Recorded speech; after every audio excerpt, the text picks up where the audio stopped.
snap. I think it's another brief moment in time when we get to see the change of the tides. The shifted, twisted bit technology showcasing the little bits of safety, while the quick trips are surely randomly sparking the photons around me. Let the light flow from the heat, yo. When the photons ignite, highlighting, yo, then you know it's that time when we force a change in tides. A little bit lined with something in us. It's almost like we something else, autonomous, or maybe perhaps it's that missing piece you needin'. Perhaps it's that simple message you searching. Perhaps it's just a different time framing us for the next adventure in the mainframe. Getting excited, so are the photons. Don't laminate so we can change the coupon. Let me raise the hash rate, submit the coupon fake, and reduce the rate while we mine our major bags. Crypto technology like cryptographic money will hash in your life into a set of QRs. It doesn't matter cause it's time for 3D changes perspectives. Welcome to the show. Welcome to the show.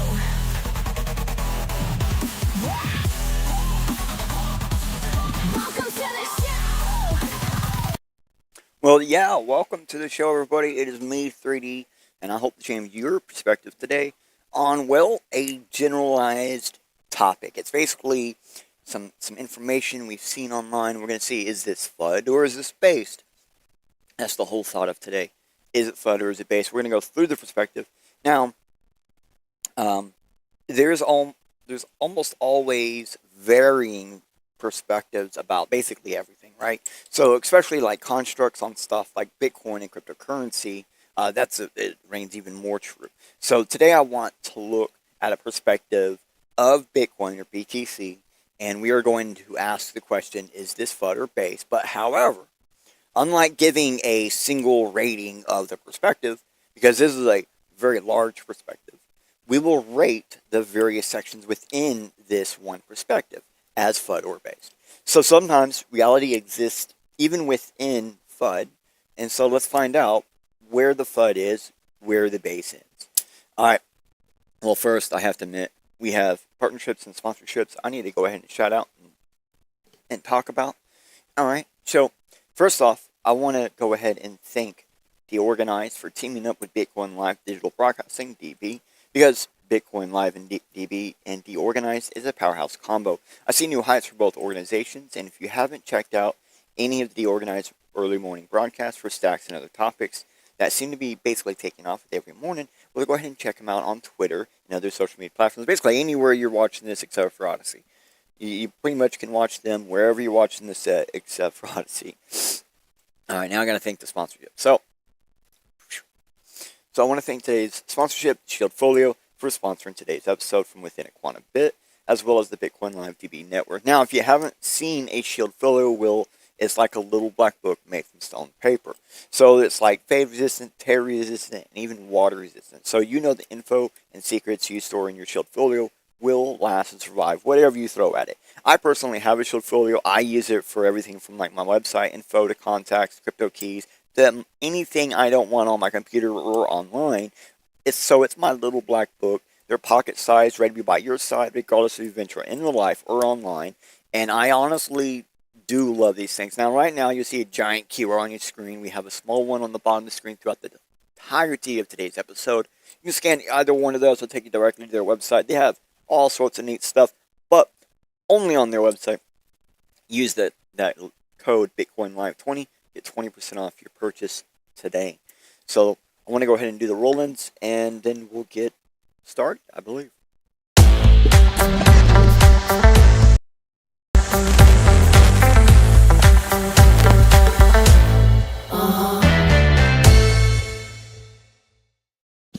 All right, and again, thank you, Shieldfolio, for sponsoring today's episode, because, well, you know, as I'm gonna say the thing.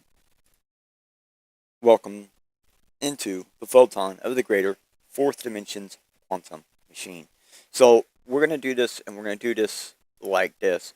So throughout today's episode, while we're on any one of these, we're going to basically do this little thing. Oh, look at this. So while we're on any place, you're going to see this QR pop up. Like, for example, right here, this is the Organized Media. I was talking about them earlier. So if you want to go ahead and check them out, again, every morning they got that Bitcoin and Stacking Stacks live streams. So go ahead and check them out, see what's digitally popping on their what you call it.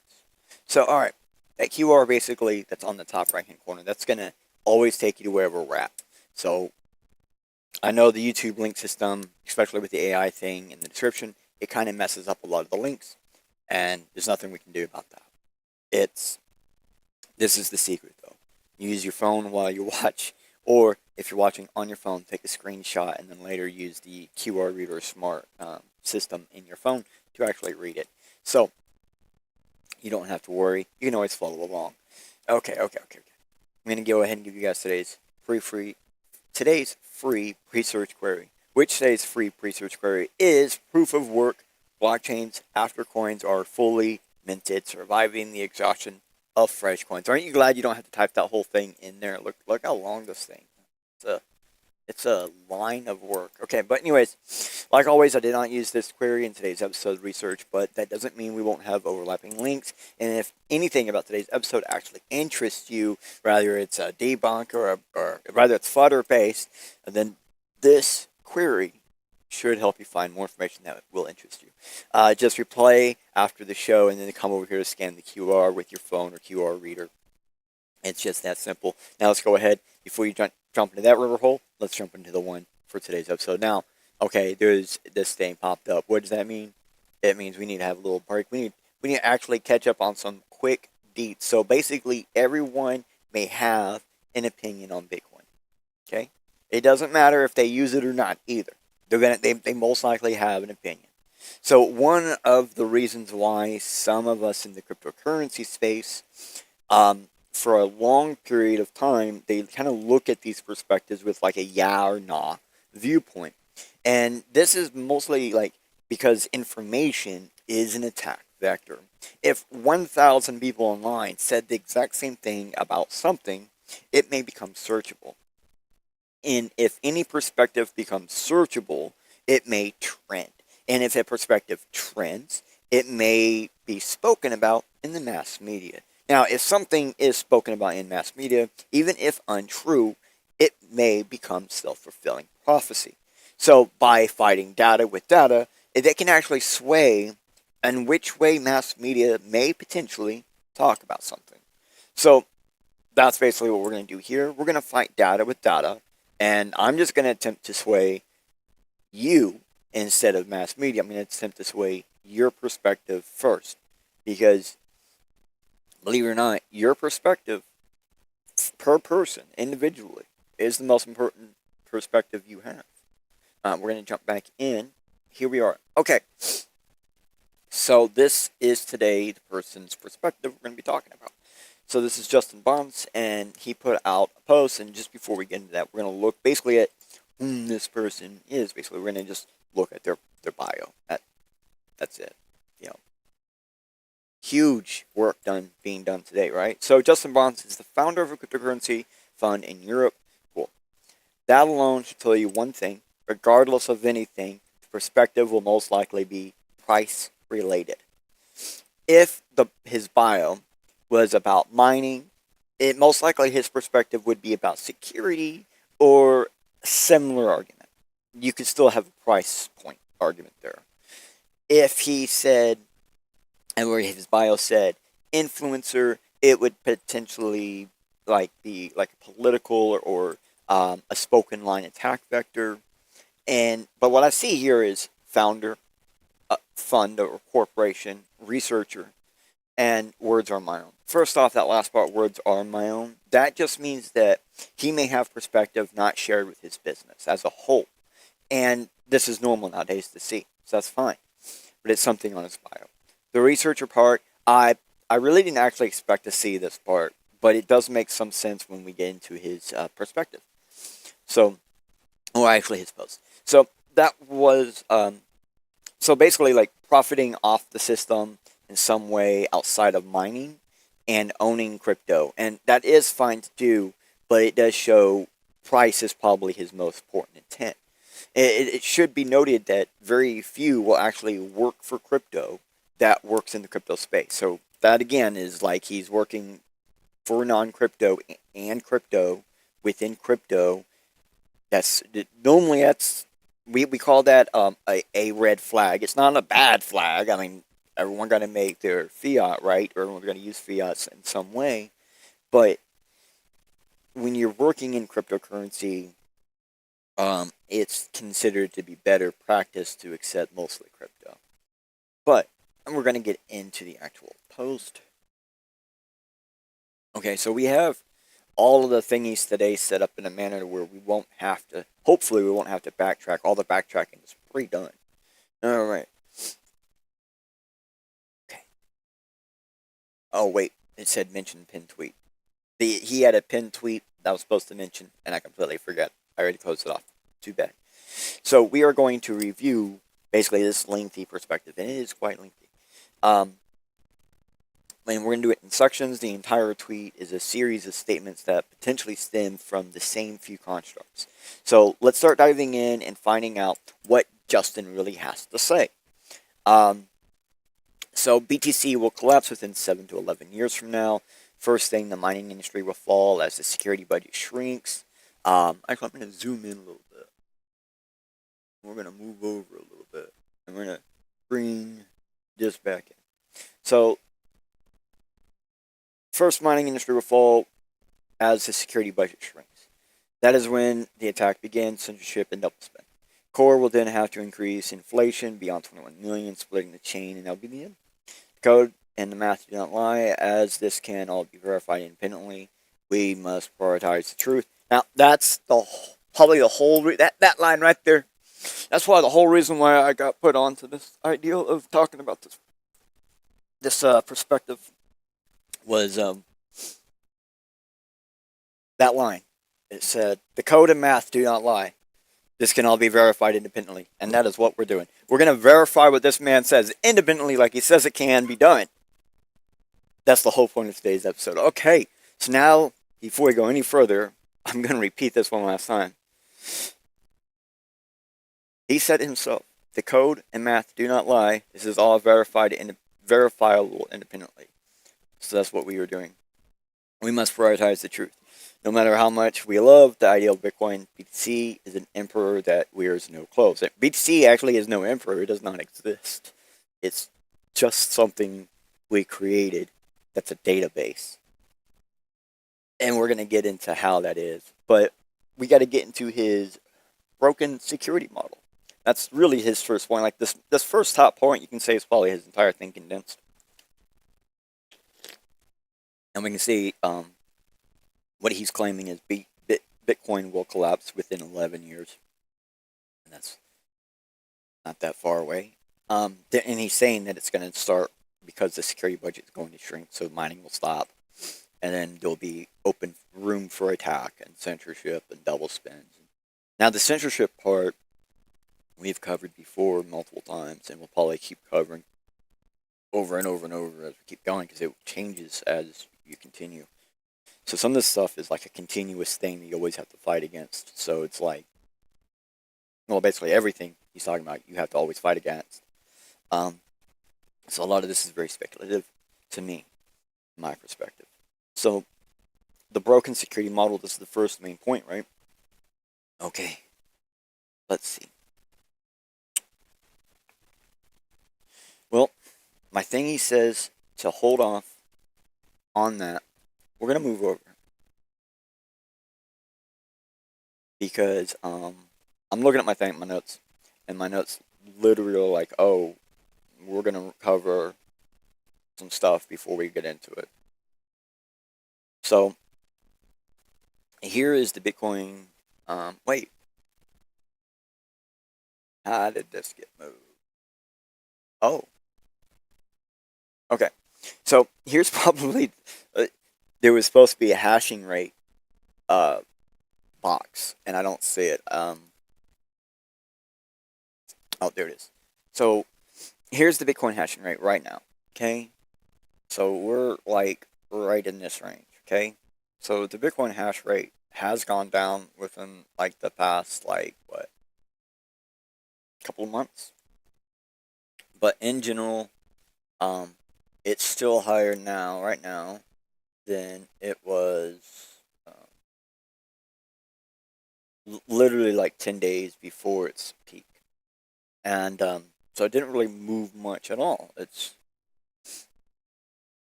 right there at that 10 days before the peak.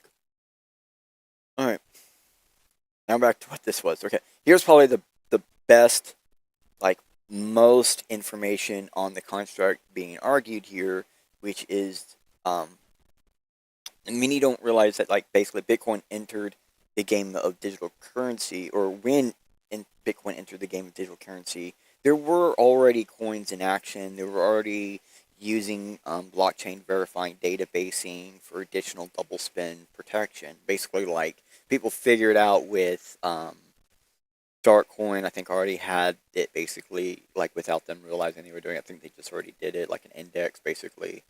And then, like, Beancoin had an index. And then, uh, I believe it was Hashcoin, or, gosh, man, I can't remember the names of all the coins anymore. With the hash one, I can't remember the name of it. Hashcash. People, like, started using them on their own. They started building their own community-based, like, versions, and that made this huge difference. And so, um, like, when Bitcoin entered, there were already people, like, this was kind of like a growing concept of just people doing it to help each other out. And the argument, like, really being given behind this now, or let me go back to what it actually says. The argument being given behind the price point wealth action cannot sustain past fiat inflation, especially with the current standings of such stuff. Then you will always see things like cost to attack and such will always, of the concerns individually, make some sense seen, like, all in a, like, packed fit shows the flaws, but it's all price action talk anyways. None of the systems are considered as a whole, but individually they're working parts that are being considered. They have no influence on other parts, is how it's being considered. I'm going to say that one time. None of these systems are being considered as a whole. They're being considered individually working parts that have no influence on the other parts. When in reality, they have influence on each other, right? And so we have one line. You see there's one line in this entire thing that is highlighted, right? It's a source. I think that's the most important information right there. And this entire piece of document, out of all of this, see that source? Miners revenue from blockchain.com, CPI data from St. Louis Fred. Freed. I don't know. Doesn't matter. This is what they're talking about. See this dip from here to here? See how we got this, like, yeah, that's what they're talking about. That's all they're really talking about. It's happened before. If you look over, just like last year, this happened before. Okay, let me make sure. Okay. I got notes on, like, every page, so I'm actually reading them this time. So there is this thing here that basically tracks the price action to show the miners earn. And if you look, it says total value in USD of the Coinbase block rewards and the transaction fees paid to miners. Okay. So that's what we have set here. That's what it's set to. So notice how, like, when the value of Bitcoin went from like 100,000 when it was like in this range, and then it went under 90,000, the wealth earned also dipped, right? Okay. And so if we basically show this same thing, not in USD, if we showed it in Bitcoin, we would actually get, like, a completely different viewpoint. So you see how we have, like, red and we have the blue. So the blue is the actual, like, amount of US dollar earned. And the red is the market value. So you can see that the value price does have a lot of influence on whatever the median is of this line. So we're going to go in here and we're going to change the market value. And we're going to go to Bitcoin. No, okay. Total circulating supply, Bitcoin. Wow. That is a straight up graph. Imagine that. It's almost like the supply only gets bigger.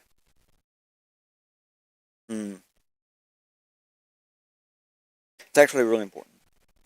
You see how it quickly changes?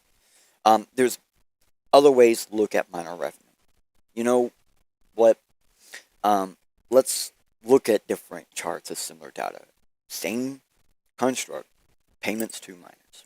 Now, I also want to do this 3 years out. Oh, well, hey, what's this huge spike here? There was a giant spike. Oh, Hey, look, total circulating supply. That was a halving point, huh? Imagine that. That was a halving point, huh? Let's go to all time. So we'll see.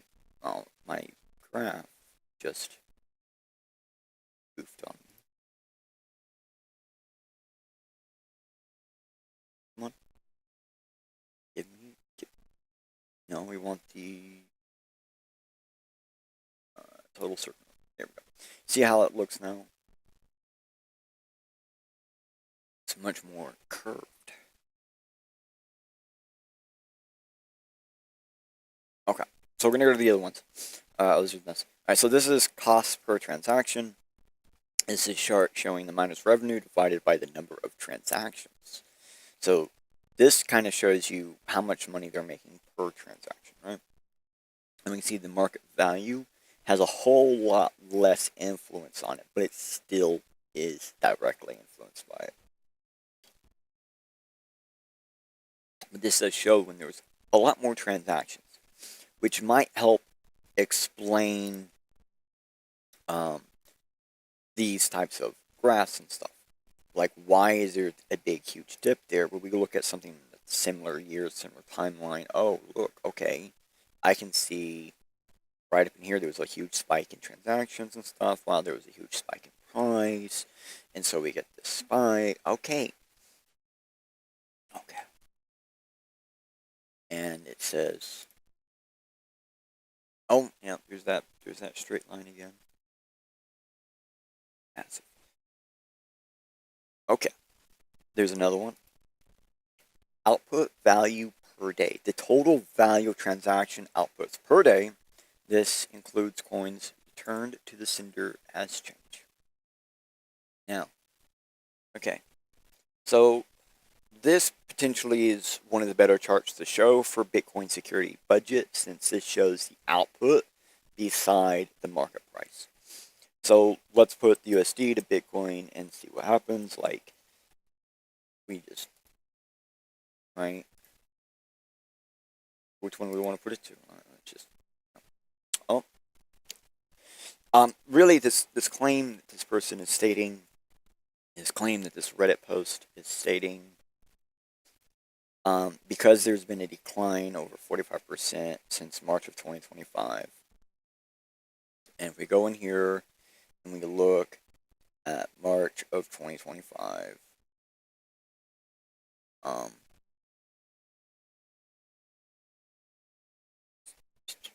back up. We gotta go out. Yeah, this one. So,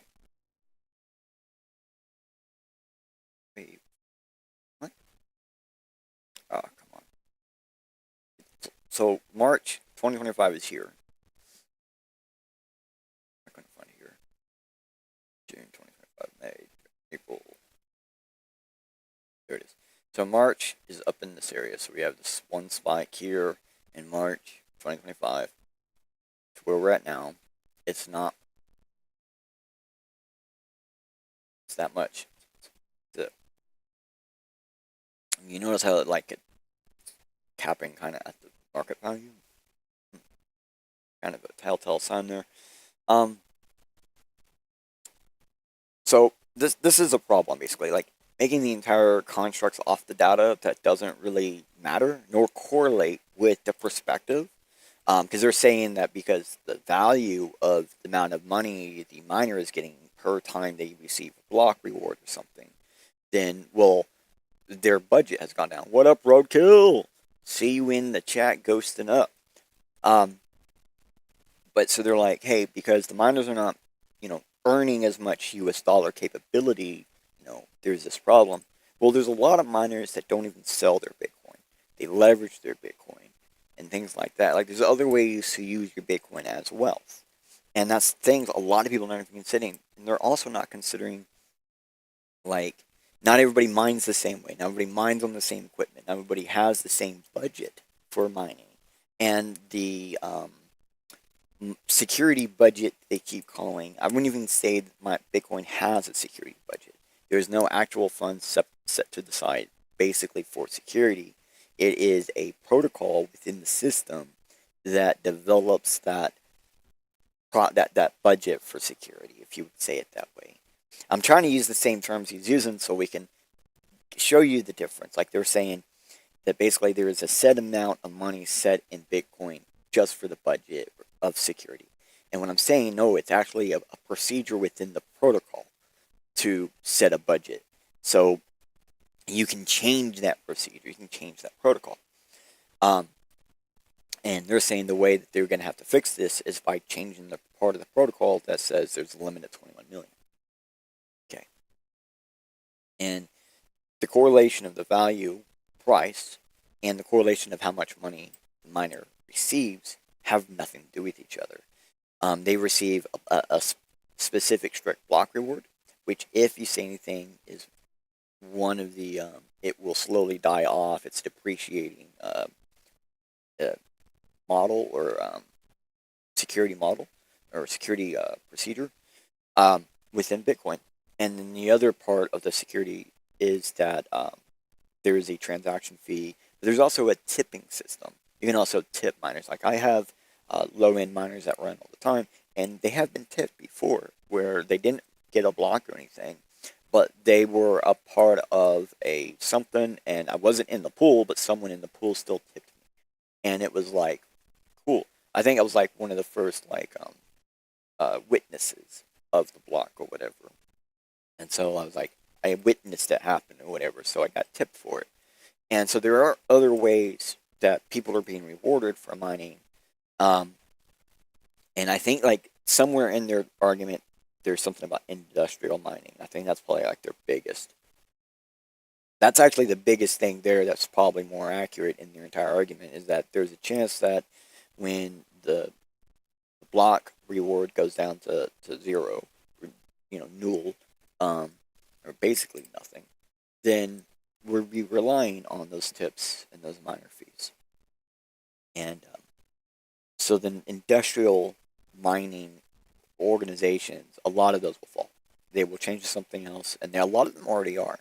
That's actually the real reason for this hash rate dip was a lot of miners, and I'm going to go back further to actually show it, but somewhere in this area there's, if I can get my, so around January 2025, there was a huge dip in the mining because a lot of miners switched to AI. Same thing over here in like May and April of 2024. Same exact thing. And we've seen stuff like this in the hash rate before where there was another way to profit, like when hard drive mining started becoming a thing, which is not, it was its own like separate thing. Like we saw a dip in the Bitcoin hash rate then as well. It was a different type of mining. So it got people to move around for that wealth. And that's the beauty of Bitcoin mining, is you can go in and out on the fly. Okay. So I got one more point in this note. It says if someone was to say, to be more accurate and more honest, someone could say Bitcoin has an unpredictable profit and security budget. And then I could agree with you, because that's really all the data shows, is that the wealth in USD of the Bitcoin output isn't equivalent nor reliant upon the price of the same Bitcoin produced and paid to the miners at the same exact time. That's actually what it says. That's what this data really shows you. All it really says is the Bitcoin output isn't equivalent nor reliant upon the price of the same Bitcoin produced and paid to the miners at that specific point in time. Okay. So, we got to go here. We're back here. Now, I just realized I might not have given you guys all of these QRs. This is blockchain.com. they have a whole bunch of graphs. You can check them like whenever you want and stuff. So you can always call them out, and like you see, there's a big long list right beside me that I can just click on and change the graph to check out that information. And transaction value per day, it's one of the things in here. We have more we're going to show you guys, because basically these graphs are kind of the tools and the things they're using for this argument right here. And so we're just going to basically use the same graphs and tools to argue, to verify their argument, which so far, the first part of the argument is unverifiable. It is FUD. What he is claiming would mean that there's a direct correlating price of Bitcoin to amount of wealth miners receive. Problem is, if you don't consider that wealth in the value of US dollar, you consider it in the wealth and the value of Bitcoin, which is what they receive, they didn't lose any money. There is, drop in the security model. They get less Bitcoin each time, right? And they're still mining, though. They were mining back when there was no value in Bitcoin. And that's the best part the hashing graph shows, that they've always been mining. As far back as 2012 is when mining for profit really took off. But that's when a major bug in Bitcoin was found, solved, and squashed. Well, it was actually squashed in 2010. And 2012 is kind of like when the reins were handed over. So a major bug was squashed, and then everything kind of went more public than ever before. And that escalated the mining. So people have been mining when Bitcoin is literally worth nothing. They'll do it again. So we're going to come back here. We're going to, okay, so as it stands now, Bitcoin must either double in price every 4 years for a century or sustain extremely high fees, only to maintain the present level of security.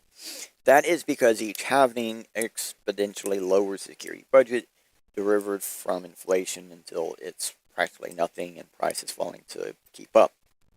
Now, something I really should have had for this, but I didn't, but something you can always look up, is there was a point in time when the Bitcoin mining surpassed this special number.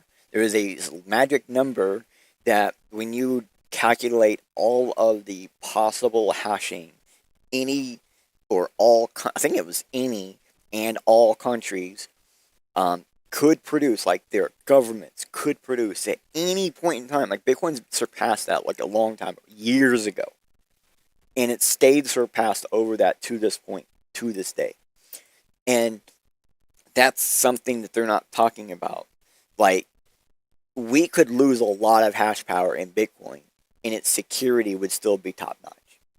Because there is no one country, and there is no total amount of country governments that could turn on and take over Bitcoin hashing. Now, I will tell you someone who might be able to do that: AI companies.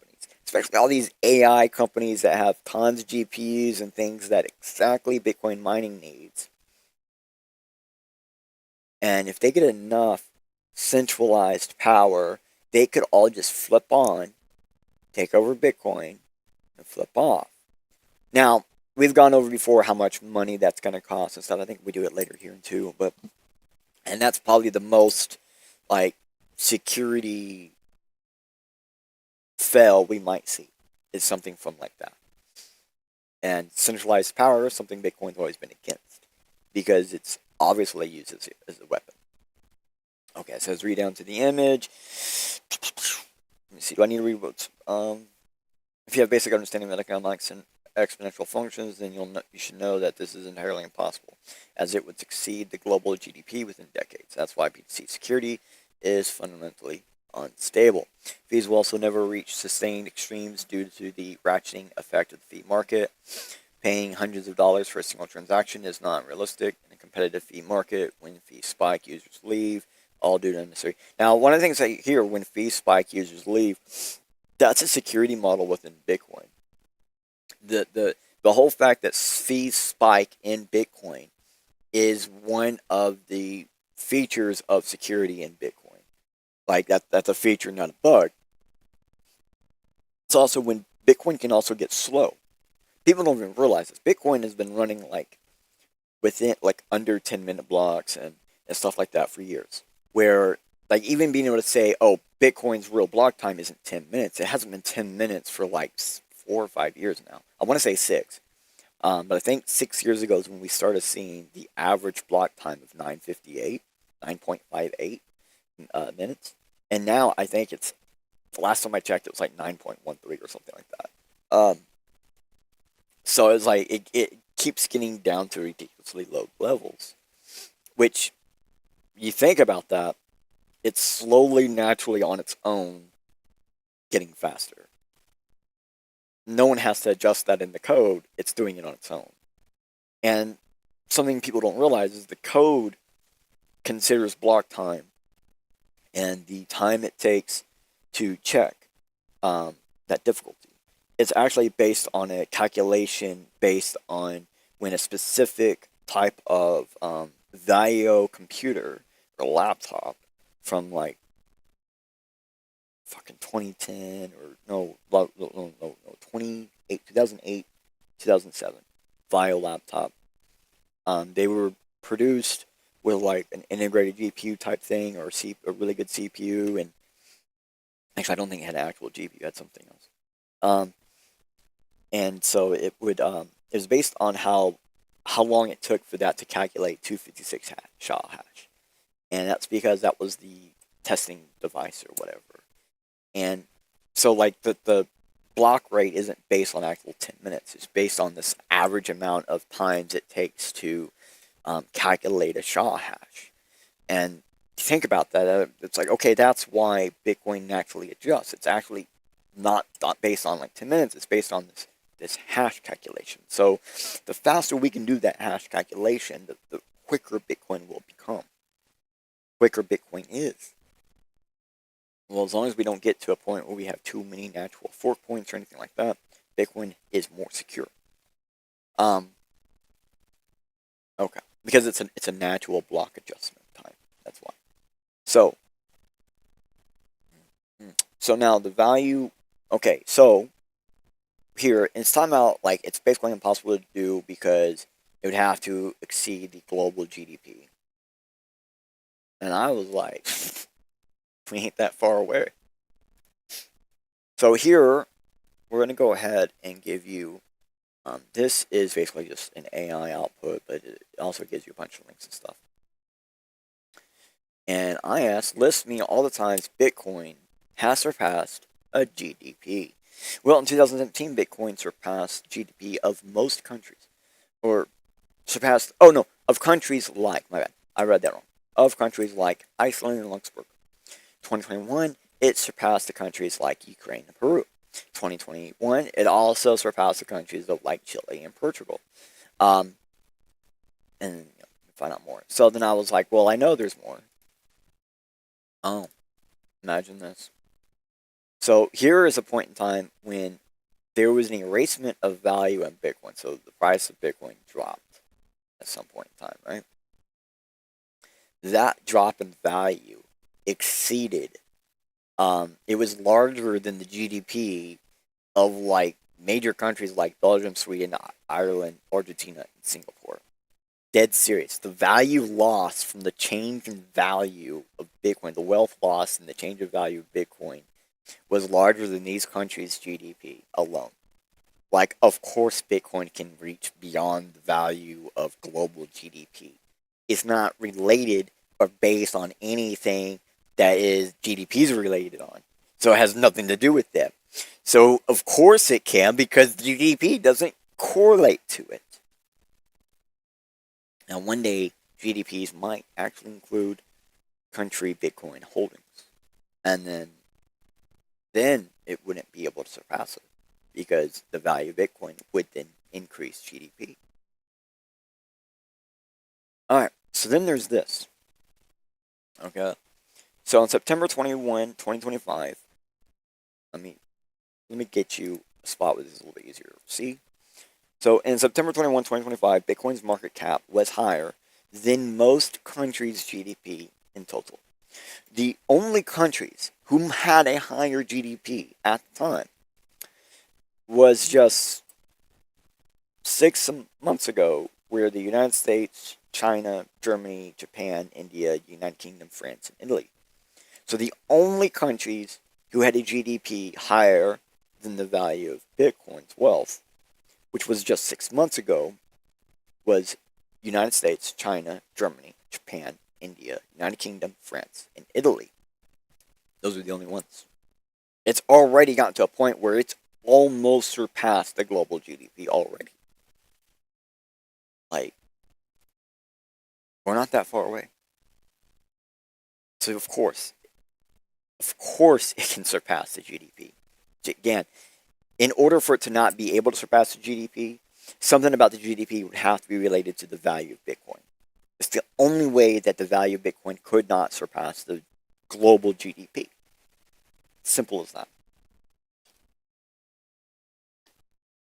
So what's next? Oh yeah, single transaction fee.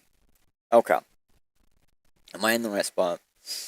Yeah. Let me zoom. I keep zooming in on these things, right? All right. So, this means that okay, no, I'm about to right past it.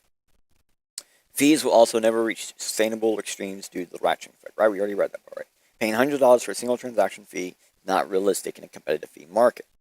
When fee spikes, users leave, all due to unnecessary and arbitrary capacity limitations. Key word there, unnecessary and arbitrary capacity limitations. My sir, my gosh, my word. Those are personal perspective terms. Unnecessary and arbitrary capacity limitations is speculation. Because, well,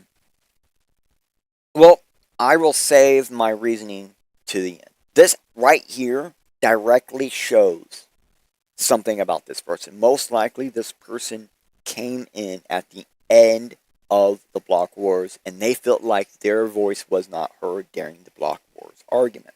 I was one of the people that felt like their voice wasn't heard during the block wars argument.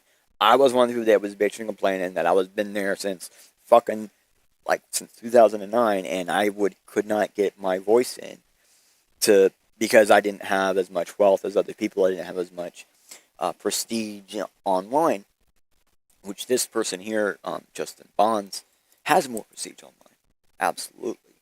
He's verified, therefore he has more money, therefore he can have that prestige. And a lot of people don't realize that's kind of one of the reasons where prestige comes from. It's all about the amount of money you have to put into it. So this means that Bitcoin's long-term security is unsustainable without extreme high transaction fees. Fees that have no fair failed to materialize with the exceptions of fee spikes. Now what he's saying is because the Bitcoin value cannot surpass the global GDP, then they have to rely on transactions eventually, right? Transaction fees. Okay. That's what he's saying. This is why the security of Bitcoin inevitably will continue to decrease until it becomes profitable to attack. This is how we will know that approximately the timeline for collapse is 7 to 11 years, and it is based on the halving cycle. Therefore, in other words, Bitcoin is most likely to collapse within 2 to 3 halvings from now. Something that this person doesn't seem to be pointing out, registering, looking at is the fact that before the Bitcoin halving, Bitcoin was going to run out of Bitcoin to give miners by now. I believe 2024 was supposed to be the last year. If we had never stopped, it would have been 2024, something like that. It would have been super fast. And the fact that there is a halving, reducing that means something. Okay? Now, let me read my notes about this transaction thing that he's talking about. Because we see he has a picture here, Bitcoin total transaction fees, and he's showing you this big long spike that happened in the 2024, which we were kind of looking at earlier, right? So, to me, honestly, I couldn't at first determine the possible reason for this part of the argument or perspective, But the point of paying hundreds of dollars for a single transaction is not realistic, which is based on actual ties around the base point is a pointless argument. Like, it's basically you cannot pay hundreds of dollars for a single transaction fee. That's not realistic. That's a base point. Okay? It's like, no duh. People cannot pay hundreds of dollars for a single transaction. But transaction fees isn't really the security model of Bitcoin, which is the point of the invalidness of this argument. Like, I know earlier I said, yes, it is, blah, blah. What I'm saying is, like, there's a large portion of future Bitcoin security that was always considered and talked about heavily early on. The people kind of stopped talking about 2013. Okay? So, he's tying Bitcoin security out of Bitcoin hashing. Well, would they not produce block rewards? But perhaps he is trying to sway Bitcoin transaction fees, or just trying to sway rewards will one day not matter in wealth amount. Either way, either he's trying to say they won't produce block rewards, which we know is true one day, or he's trying to say that one day the rewards are going to outweigh the wealth, or there won't be enough there, right? So either way you slice it, Bitcoin transaction fees are just a standard practice that doesn't have to exist and could even charge undeductible amounts of fee transaction that have to be paid out via BTC values. So what I'm saying is there at least used to be a way, there probably still is a way, where you can actually charge an unchargeable amount of fee transaction, where you can put a sub fee amount, and it gives you a VBTC value, but you don't actually pay anything. So this makes the overarching argument that transaction fee is a Bitcoin security model, when the security model of Bitcoin hash rate plus number of Bitcoin miners. So I'm going to give you the actual intended Bitcoin security model. Bitcoin hash rate plus number of Bitcoin miners plus distributed node watchers plus consensus model with random picking system. That's the actual Bitcoin security model. Okay? That's the true model of security. The security of people. So like we're talking like Bitcoin's network security is the Bitcoin hash rate plus the number of Bitcoin miners plus the distributed node watchers. I'm missing something. Plus the consensus model with the random picker system. Okay, that's the Bitcoin network. The Bitcoin user security. Users attacking, right? Users doing malicious things. That's the transaction security. And that's the other thing that he's not pointing out. There is like multiple security layerings within Bitcoin for different reasons. It's not just all of it or none of it, right? We can secure the network from various autonomous attacks. Okay, that's why we need the Bitcoin hash rate to have be over a certain limit so no government can take us over at any point in time. Those are the people with the largest amount of lying around hash power, besides now soon to be AI companies. So then you include the number of actual Bitcoin miners. So when we say the 51% attack has to be 51% of the hash rate and the miners. People forget that. And one of the ways Bitcoin does all this syncing stuff is you have to connect someone very close to you and someone super far away from you. It has to happen that way. You have to have one close and one far. And so every time it syncs, it goes one close, one far. New sync, one close, one far. New sync, one close, one far. And so you get this random pick distributed system, even amongst like syncing. And when you're thinking about that, what is syncing? What does that have to do? You want to get a bunch of new miners out there? You want to get a bunch of new things out there? You got to have a bunch of new synced nodes. So you got to have that synced setup. So it basically prevents people from being able to spawn randomly on the fly, just jump on and do actions immediately. They have to have some amount of distributed time wait. And that, again, that's why we have the number of miners plus the 51%. Like, if you have 51% of the hash rate, well, you might not get picked very quickly if you're not synced. Or you won't get picked at all if you're not synced, right? And the more synced you are, the more chances you are to be picked. So, like, when you got 100% synced, you're synced with everybody else, you have the best chances of being picked. And then now you still have to outweigh the rest of the miners, because you might have 51% of the hash power. Well, you still get randomly picked just like everybody else. So it doesn't mean you're going to be the next pick. And again, so that's why we have the distributed node watchers. We have all these other systems in line to do these different things. And so when you go, oh, well, these things about the security, well, it's unfortunately extremely complicated, which is one of the reasons why people in this space take this nah approach on things, because we can't even look at how we secure one thing the same way based on how that attack is going on, or based on how we look at it. Because, well, the security changes, the scenario changes, the life doesn't stay the same. Alright, so what am I seeing on my thing? It says go right here. Okay, so here's the past year of fees per transaction on Bitcoin. So let's adjust to the full span to get a similar graph that we saw in the tweet. So this is just the last year. We're going to go to the last 3 years. This is closer to what he was showing. We see that big, huge, large spike. We see more spikes. We see larger spikes. Let's go to all. Oh! That spike thing happens. Wait a minute. It happens around halvenings too. Is this a natural occurrence in Bitcoin because of the halvening? Well, yes it is. Why, yes it is. We can even see it all the way down in here, where we have a halvening right there, and then we have this, we got the halvening, and then we got this value spike, we got this halvening, this value. Oh! Yeah, it does. It does do something. So we see a spike in 2017 for Bitcoin not being ready for major adoption. Like when you look in here, there's this huge spike in 2017. Well, it's actually 2018, right? And it wasn't ready for major adoption, but got major adoption. So the transaction fee, then a price burst after without major loss from the hash rate. So the spike in transaction fee caused an eventual price burst, which did not create a loss of hash rate, which showed that Bitcoin software wasn't ready for more people joining in so quickly.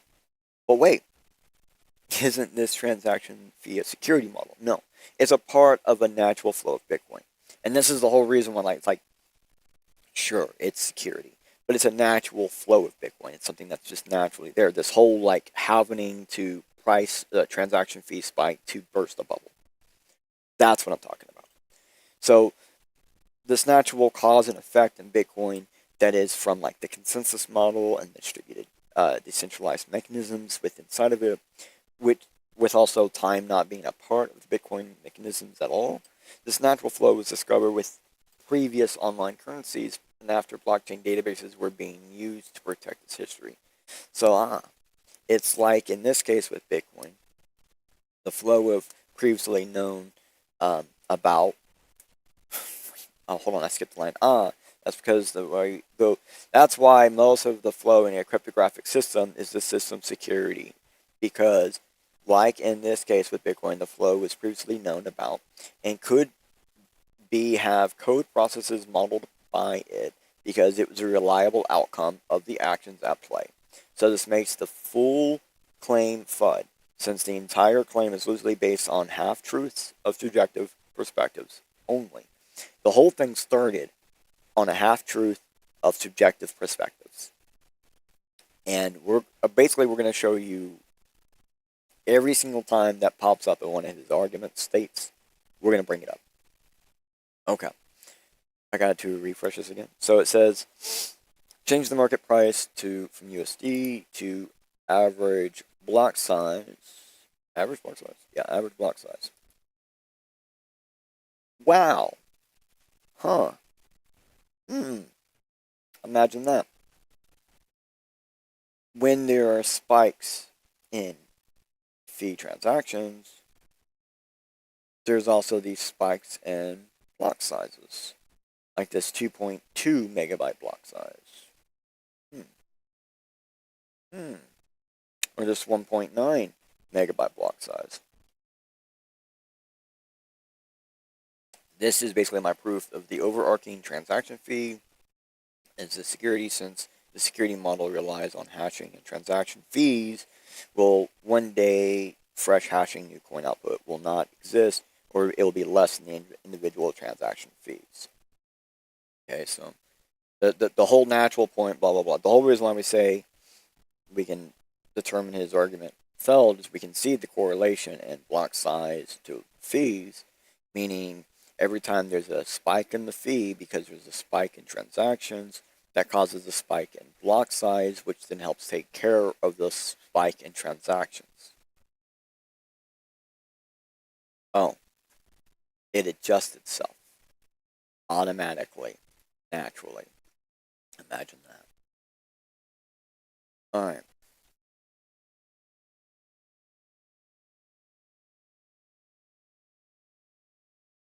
Measuring security. Okay, so, all right. Okay. It says read. I have to read it. All right.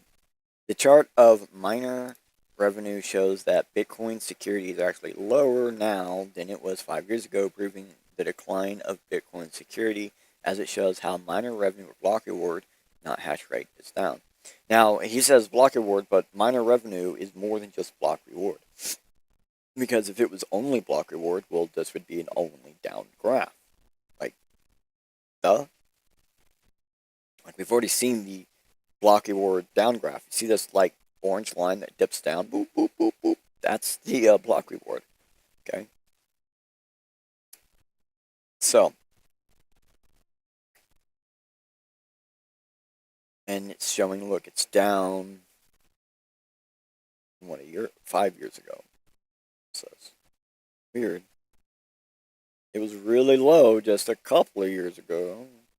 Like 3 years ago, it was super low. You know what I mean? Like, it doesn't seem to be steady at any point, although it is more often nowadays. And, hash rate does not equal security. Most Bitcoin influencers do not understand how proof of work works, leading to a profound public misunderstanding of Bitcoin's failing security model. I actually think this guy doesn't understand how hash rate does equal security. It's a different type of security. So this guy, his entire perspective seems to be completely around the price point argument. And he doesn't want hash rate to be a security model, which it is. Because if hash rate's not a security model, then his entire argument is true. He can make anything he says truthful because hash rate is not security. The second hash rate is security, it denies all of his argument, because then we can say one day people may have stuff on the blockchain, or they may have their own amount of wealth in that blockchain currency, like Bitcoin, where just running the mining is more important to them to keep that security or to keep their stuff in their control, like the general public control, than anything else. Like, it's a database, right? People are actually storing stuff on Bitcoin all the time. There's already a point right now where there is so much stuff on Bitcoin that there are people whose entire lives are related around securing that for any cost. They don't care if they lose money. It is about the securing of that. And a lot of people say, well, you can't have a forever losing cost fallacy, blah, blah, blah, blah, blah. If you're not a business, you sure can. There are people who will put money on the line for things they believe in forever until they die, because that's what they believe in, and they can. All right. I'm drinking some coffee. Give me a second.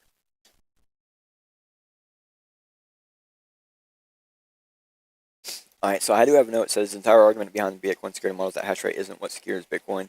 It's the block reward paid to miners that secures Bitcoin. The problem is, with this perspective, is miners are getting more than just block rewards per block.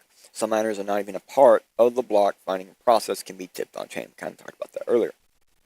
So, Got a big thing here. So this right here, okay, this is fees per block. This is the amount of fees paid per block. This is not including the block reward.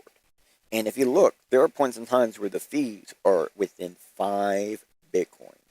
That's quite a bit of money right now. I don't care who you are, even at the lower Bitcoin price, that's still quite a bit of freaking money right now. And even at like $1, 5 Bitcoin, it's quite a bit of money. So it says this historical chart of the Bitcoin's fees per block in Bitcoin to USD. The orange line is the average fees per block in the last 30 days in Bitcoin. The green line, which we don't see a green line. Okay.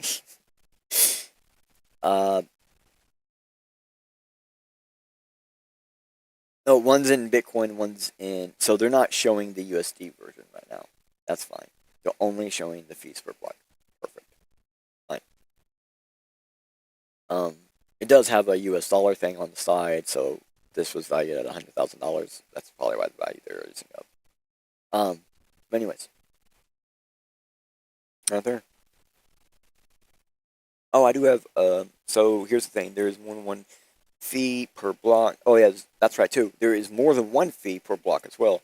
And often that amount of Bitcoin earned per block in just fees can be quite a large amount of, oftentimes equaling over 1 Bitcoin.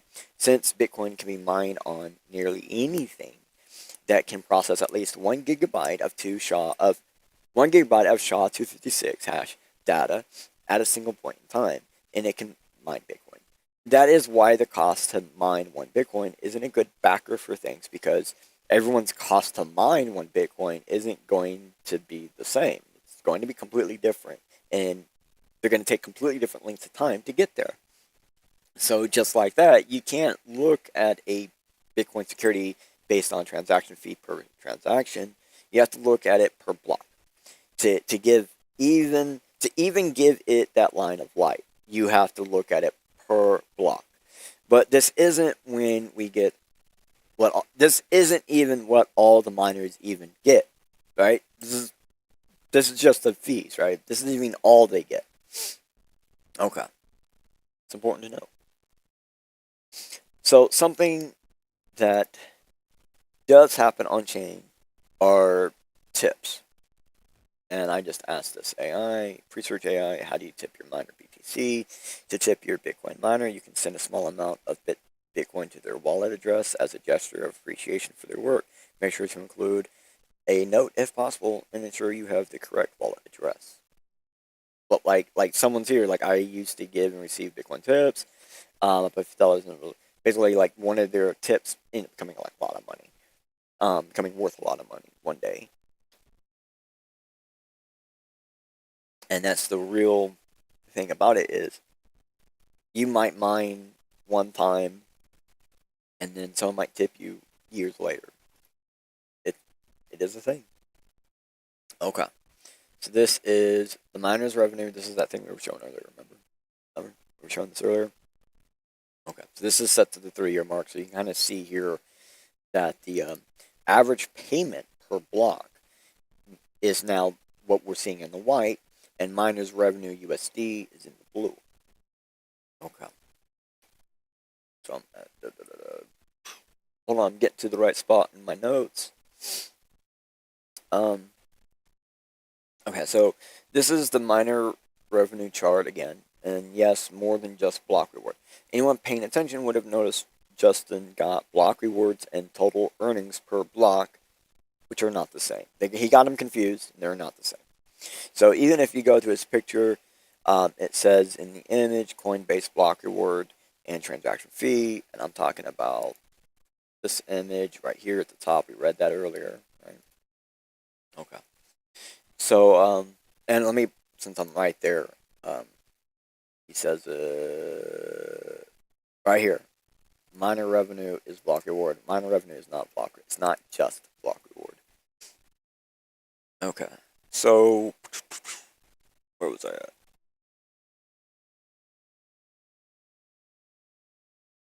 So even to this picture, it says that the Oh yeah, we read the image. Yeah. And again, this is all in USD value. It all changes by just adding average payments per block. So this is the average payments per block, right? And we can see that there's sometimes a lot of payments in those blocks. You know what I mean? And okay, so there is a lag trend or prolonged trend of higher number of payments per block spikes created equivalently towards the spikes in miner revenue. Again, this payment to miners lags behind the trend line of number of payments per block, but it is there. And that's because there's an actual system of Bitcoin that like delays payments. It delays payments to miners. So now let's adjust from the USD to Bitcoin. Oh, okay. Now, as I'm doing this, I'm going to point out that, again, oh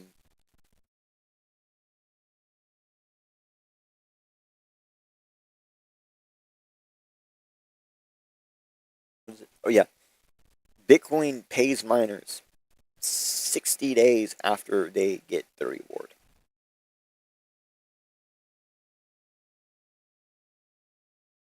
So that's why there's a lag based on that. Huh, look at that. So what we do see is that every time there's a halvening, there is a drop in transactions, total transactions per block, or payments, per payments per block. Now, what that really means is that eventually that number is probably going to go back up. If we click up all, we can see, yes, there's a natural decrease in that thing. It does that naturally over and over and over. It's just a common thing. Okay, so it's common, it's natural, it's a formation in the system, and it dips, then recovers, and we can see the only time so far it hasn't recovered is in the last, like, what? That's very tippity top of all payments was in 2015. We had more payments in 2015 on chain, more payments per block than now, actually than ever. Well, what happened in that area of 2015? Well, I mean, we had the block wars, we had stamping, we had a lot of stuff going on, a lot of spam on chain. The other thing is, though, right after like this December 2015, yeah, so right after this huge spike, there was a major change in the protocol that basically allowed us to reduce what we see, so to speak. Like we can kind of hide more into the numbers, and it really shows. And so I would say you have a better argument to claim that that major change in the Bitcoin protocol created a decrease in value possibility, but it's still higher than what this one.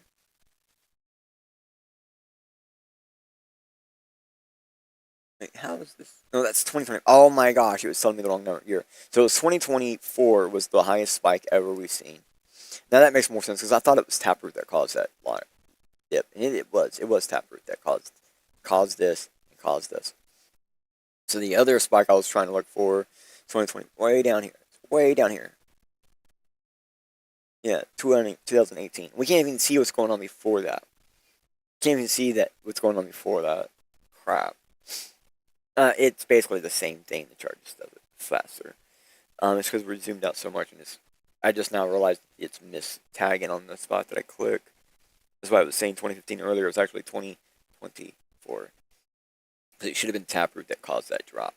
And what it was is that there was a lot of stuff that was going on to the chain right around there that we figured out how to basically take a bunch of transactions and make them look like a single transaction. So now multiple payments are turning into a single payment and things like that. So this is the average block size throughout the year, and we have it paired average transaction per block and the average block size. And now we actually see a direct correlation here. This is way more direct correlated because if we look at how the the up and down spamming is going, and within the amount of density that spamming is happening, it's happening the same in both spots. So we're having it, the average block size and the average transaction per block definitely correlate to each other. So the number is people have been securing Bitcoin. The reality is people have been securing Bitcoin even when Bitcoin was worth nothing. And as more and more people use Bitcoin as a database, which has been increasing over the years, well, then more people will want to secure Bitcoin through hashing because they have data or something tied to the chain that's not directly the currency. So to help explain that Bitcoin is a database first and a money system second is, well, the average block size per 24 hours over the past lifetime. That's what you're looking at right now. The average transaction block does not correlate to the amount of data stored. The average block size per 24 hours. So we do see a direct correlation, but they're still not tied to each other, right? Like they don't have to be in sync. We always see that lag. We always see the correlation. We don't see the sync. And that's directly because one affects the other, and therefore, like these thousands of transactions were possible thanks to 1.86 block, and then we had a huge spike of 1.86, 1.6, and then 1.67, 1.64. So it just slightly moves up and huge number increase. And that's because, well, it's like, no, they're clearing up the meme pool. And that's the other thing, like these big, huge, directly where we see both correlate at the same time, that's meme pool clearing. And so that's the other thing that, like, you can do this, you can use this chart to check certain protocols within Bitcoin. Did this happen? Did the meme pool clear? Well, yeah, having happened. People stopped transacting so much. Value went down some. Meme pool cleared. Hash rate went down. Okay. Common. And then what happens after that? Well, now all the things are down, so people are putting back into Bitcoin, and then people start using Bitcoin, and the price of Bitcoin goes up, and then everything kind of goes back up. Oh, exactly. Okay.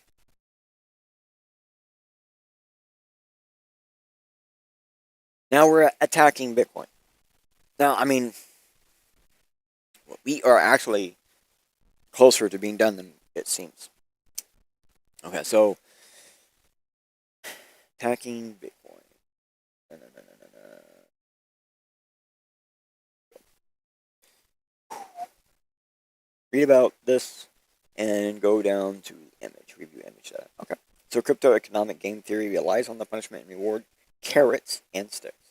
This is why miner revenue determines the cost of an attack. That's doesn't I don't see how that makes sense. Okay, so let me read that again. Maybe I missed something. Crypto economic game theory relies on punishment and reward. No, game theory relies on punishment and reward.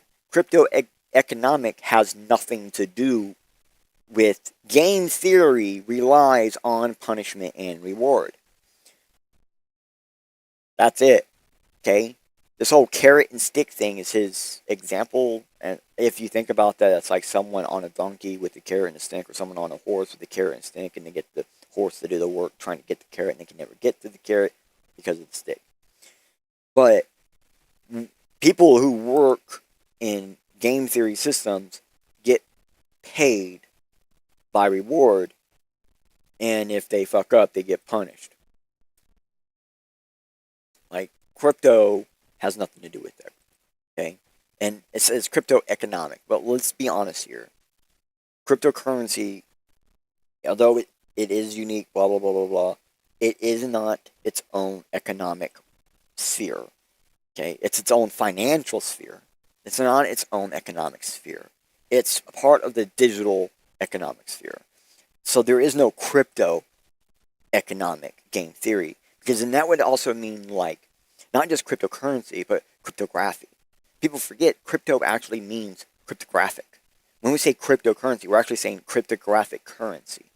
And so no, cryptographic economic game theory does not exist because there is no such thing as cryptographic economics, because it's just digital economics. That's the other things. Like, he's constantly using crypto in place of digital. He's constantly using security in place of models or procedures or policies, you could even say. He's using the words wrong.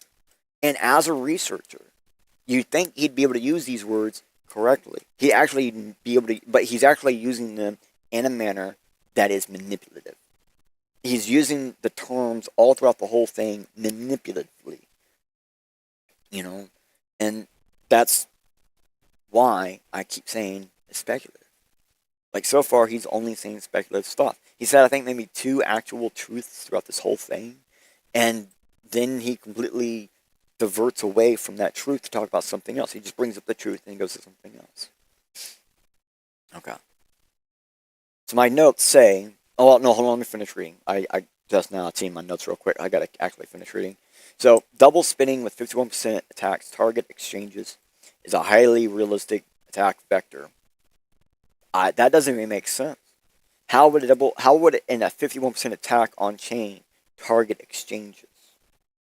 So let's find out. An attacker could make billions from such an attack. What attack? He didn't explain any attack. There is no attack vector explained. How are you attacking these exchanges that choose to transact on chain? Which 99% of all exchanges that are not decentralized exchanges, so almost all centralized exchanges, handle all their stuff internally and then batch transact to the chain. And so, no, you can't directly attack that. Now, you can attack a decentralized exchange, sure. That's already being attacked all the time. Like, that's already a problem. Like, and that doesn't have anything to do with the Bitcoin chain. So let's go on to how his hypothetical attack that he never explains could make someone money, I guess. Especially as they could target multiple exchanges, defaulting them from at least 100 million. But how? How? Researcher, you have to explain how. It's really important. You can't just sit here and say the double spinning attack. What double spinning attack? How are you going to double spin attack on an exchange? How are you going to target exchanges with double spinning attack?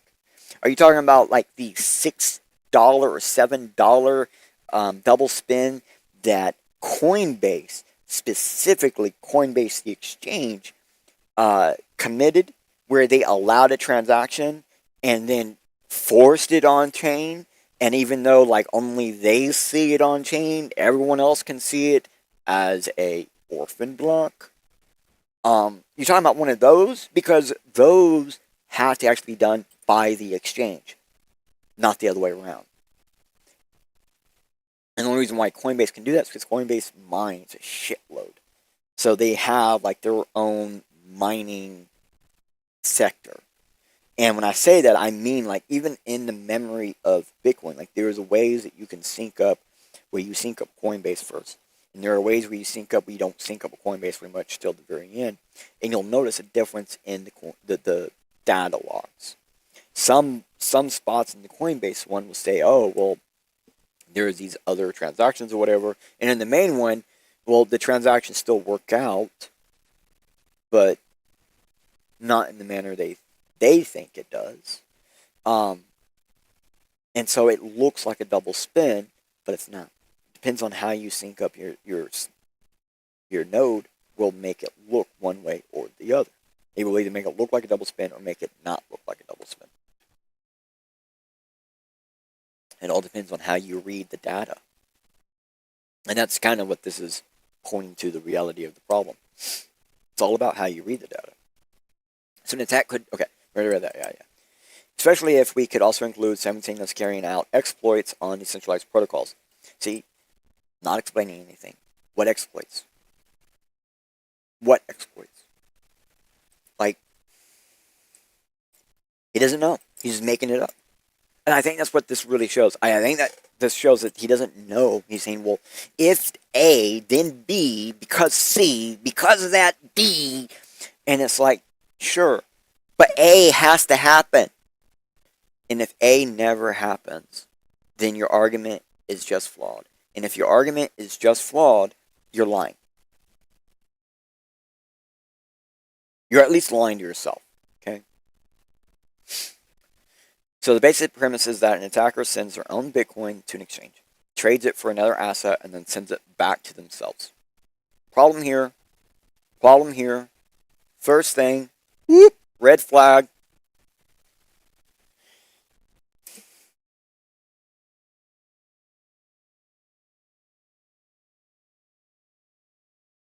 The attacker is then able to roll back the chain due to 51% control of the hash rate, at which point they would then regain their Bitcoin. But then, okay, here's their attack method. I'm going to exchange my Bitcoin for a non-Bitcoin currency, and then I'm going to roll back Bitcoin to get my Bitcoin back. Well, you're talking about a zero confirmation attack. And as long as you go through an exchange that doesn't do zero confirmation, that's not going to be possible. So basically, the only way an attacker is going to be able to do this is at a Bitcoin ATM. Oh, and almost all Bitcoin ATMs have switched to the 6 confirmation wait period, which is the average confirmation wait period. And most Bitcoin exchanges have a 6 to 12 confirmation wait period. So this would only be possible under those two circumstances. You're going to a Bitcoin ATM that's not using a zero. You're going to an exchange with a zero conf. Let's just say it that way. An exchange with a zero confirmation security procedure in that exchange. Okay? And as sad as it is, people have already done this without having to do a 51% attack of the entire Bitcoin. There's no reason to. You just simply need to go to an exchange with zero confirmation, transact with them, and then transact that same transaction as a return transaction to yourself on chain before they can do their batch transaction. That's it. And that's not a Bitcoin attack. That's directly an attack on the exchange's own exchange security. This puts the lowest attack threshold to a few $1 million per day. See, now here's the thing that starts to make his entire argument completely, like, it doesn't make any sense after this. He is now claiming he can put a price point on attacks based on some information that's based on half-truths that doesn't correlate to each other. So there are two half-truths that he's talking about that have no correlation to each other, that he wants to correlate, because if they correlate and this other thing called hash rate doesn't actually secure the network, well, then Bitcoin is totally ruined. Problem is, the network is secured one way, the software is secured another way, the user interactions on chain are secured a different way, the exchanges are secured a separate way. None of the security for these things are the same. And he's trying to say, well, they're all the same, but they all individually work separate. And that's what I was saying at the beginning, is he was making this claim that these are all individually working systems that don't correlate or well, and I keep saying they don't interact with each other, or they don't respond to each other when they do. They don't correlate. Like data graph A, data graph B doesn't always correlate. But action A and reaction B does always correlate. So I can't take most of his information even serious, because he is trying to put numbers to things that makes no logical sense, because he's trying to make claims things are security and things are not security when it's the other way around. So this also means that on a scenario of a blockchain network worth over $2 trillion, look, I don't care what his numbers are at this point. I can't. Anytime he puts up a number, we have to have a spot where we're going to attack his math. Anytime he puts up a number, I'm going to have to stop talking about it. We're just going to have to skip it. Hypothetical, because like if we look, all he's saying is that an investor can invest money to then attack Bitcoin. That can already happen. Okay, but look at what's going on with AI. People are investing billions and billions and billions in AI right now. right now, and they still don't have enough money to attack Bitcoin. Okay? So hypothetically, for example, it would be quite low if China, again, some hypotheticals, stop giving hypothetical on something that I still don't say you've proven. You never did actually prove how the Bitcoin's security model has gone down in value, or security budget has gone down in value. Like, you haven't really explained that, because your whole reason for what the security budget secures and how it secures that denies the actual security part, which is the hash rate. So then he says, keep in mind that more prominent BTC at this time, the more profitable. So it doesn't matter. So it says annual security budget percentage of the market cap. The percentage of the market cap doesn't mean anything. Market cap is the amount of Bitcoin times the price. That's what market cap is. How many coins times the price per coin?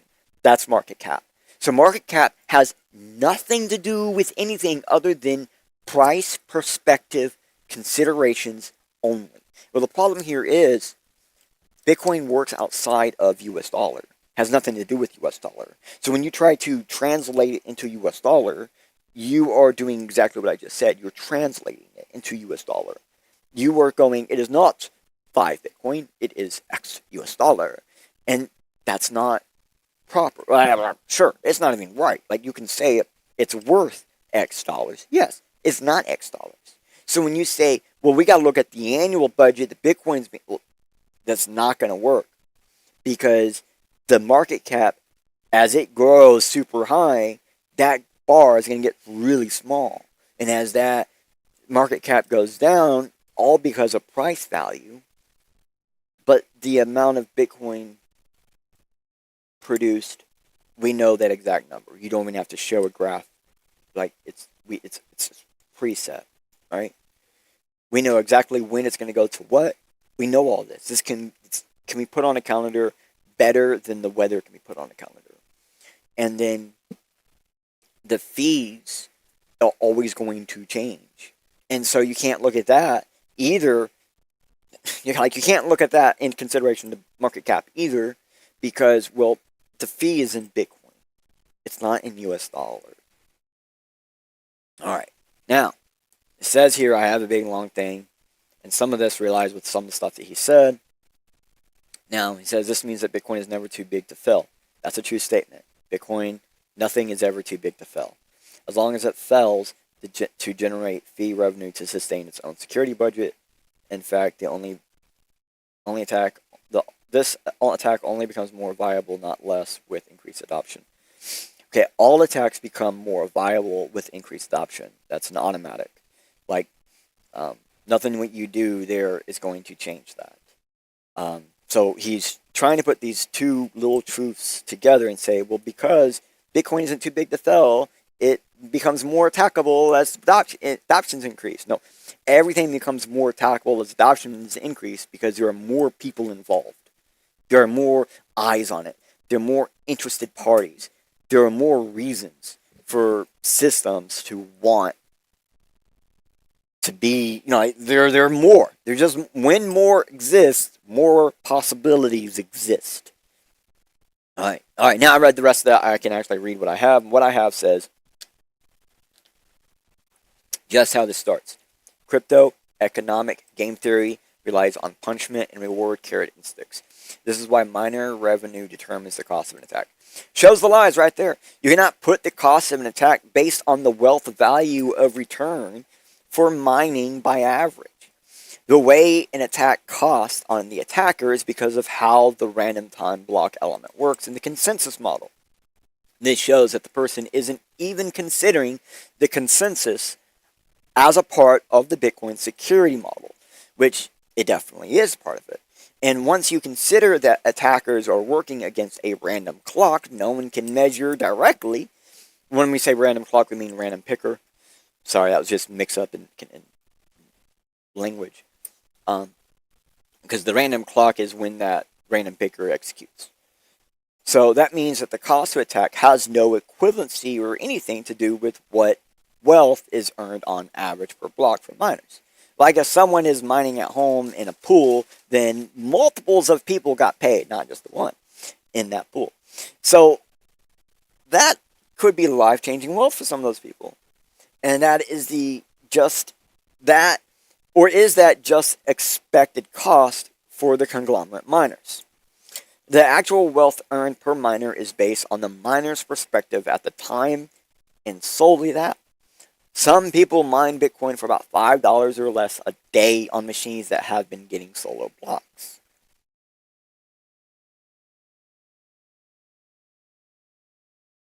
Here's a solo block tracker.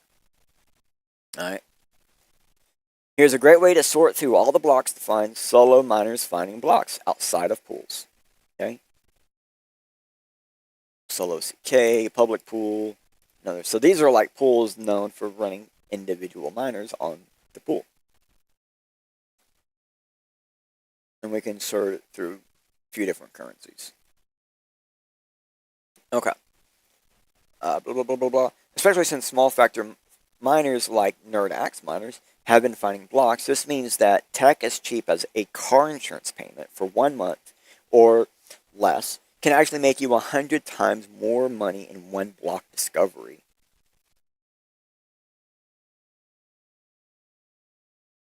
So here's a site thing. It says NerdAxe++ finds its first block number 913272. It landed with the ocean mining pool tag on meme pool. With the social media began exploding, multiple social media bans on X talking about how it's winning because using Ocean's datum setup, turning a home rig into a headline news for Bitcoin. However, because the NerdAxe was hashing through the ocean mining pool, the operator did not receive the full block reward. They received the proportional amounts that they put into it. So this is one where they were mining with a pool. And they got it, so they didn't get the full amount. But this is a really small block, device. This is one of those. It runs on like $5 a day on electricity, and it found a really good block.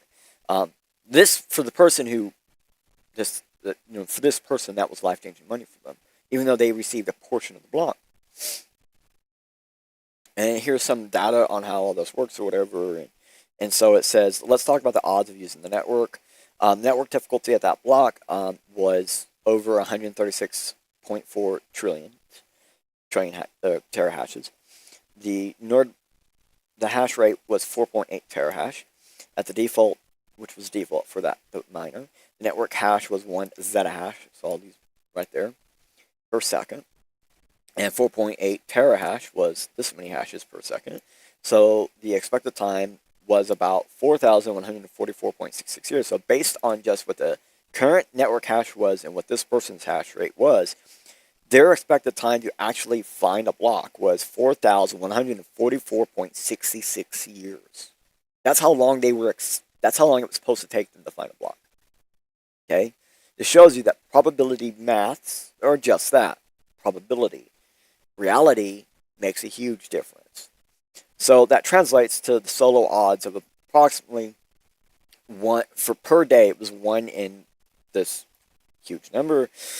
Per week, it was 1 in this number. Per month, 1 in 50,000. Per year, 1 in 4,145. Nice. Okay. So they showed you how you do the math to actually turn that into what the odds really mean. And so if that's the only block he finds, then he got this 1 in 4,145. Nice.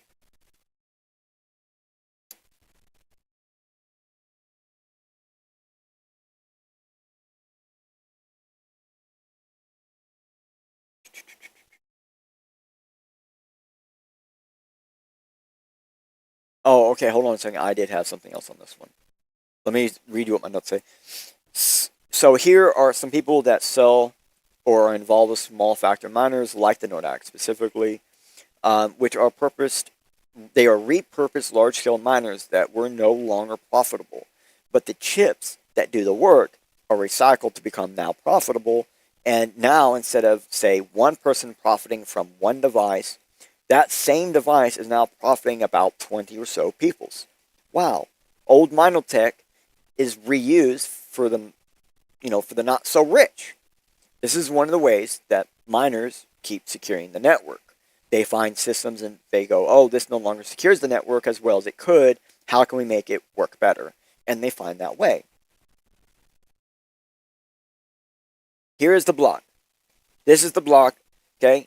This is the block that a device that costs less than $300 USD at the time of receiving the block reward that was estimated about $350,000 worth in Bitcoin. That's a huge difference. Sure, they didn't receive that full 3-point whatever block, but they received a large portion of the block, and it was life-changing money for the individual. And if we actually look,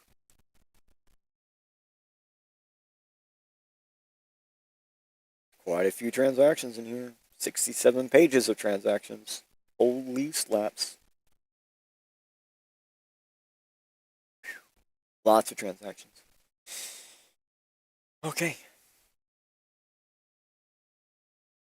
So, I've considered how to determine... oh, my bad, I said that completely wrong. I was reading two different lines. So I have covered how to determine cost to attack Bitcoin. And the total market cap value is used in many of these calculators. But you know what else is used in many of these calculations? Total hash rate per block. Hold on there, though. You know, there's a better way to determine this for yourself, which obviously you just come in here and you do it. You know, you look, okay, look, Bitcoin right here. What's this nice hashable value? This is something a lot of people don't even realize. Okay? Nice hash is a system that allows miners to organize and pull up that has been used to attack blockchains in the past. Directly used to attack blockchains. So it's actually used as an attack vector minimum. If nice hash can attack you, you're screwed. People wonder why not very many people use our chain. I wonder why. I mean, honestly, lots of people still use it. It's just the people who are using it, they are using it in a manner to where they don't have to worry about that. Oh wow, cat coin, 10,000% nice hashable. Wow, hush, 13,000% nice hashable. Wow, Stone Queen, 15,000. 2 million% hashable, nice hashable. 7 million% nice hashable. Mooncoin. Mooncoin is 7 million% nice hashable. Oof.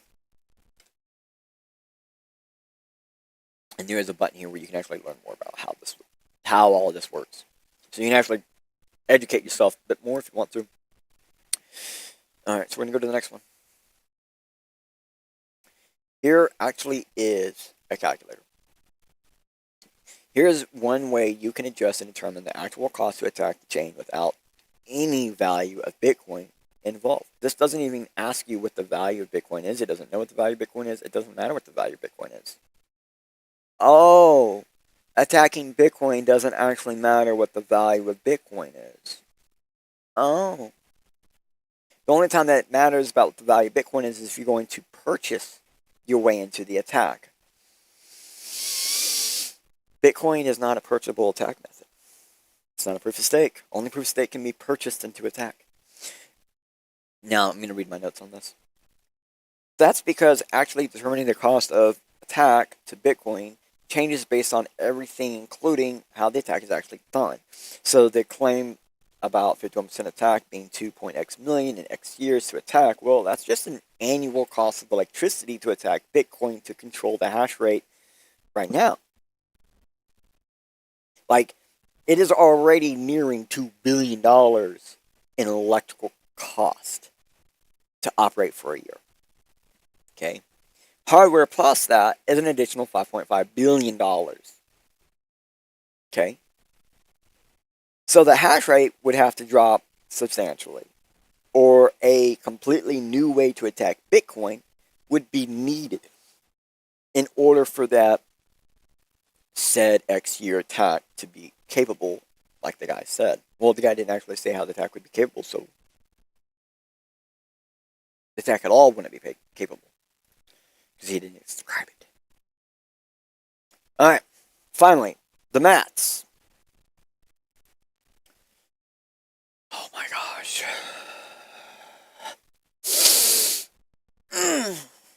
I gotta do something real fast. We gotta go back. When did this release? I gotta see the posting day. I gotta see when it was posted. January 15th this year is when it was posted.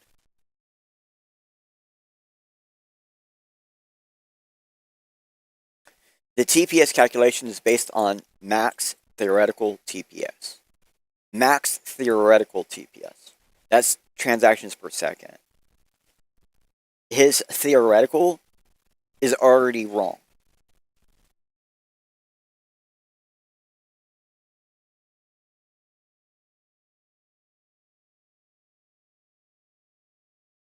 The figure for on-chain Bitcoin holders was taken from Glassnode's analysis in March of 2023.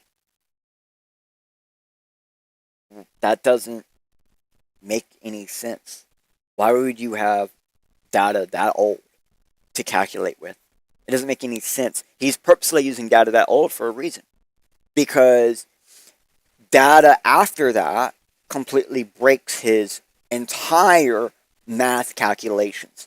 All of his math is 100% incorrect because he is limiting his data on purpose by almost 3 years at the time of publishing.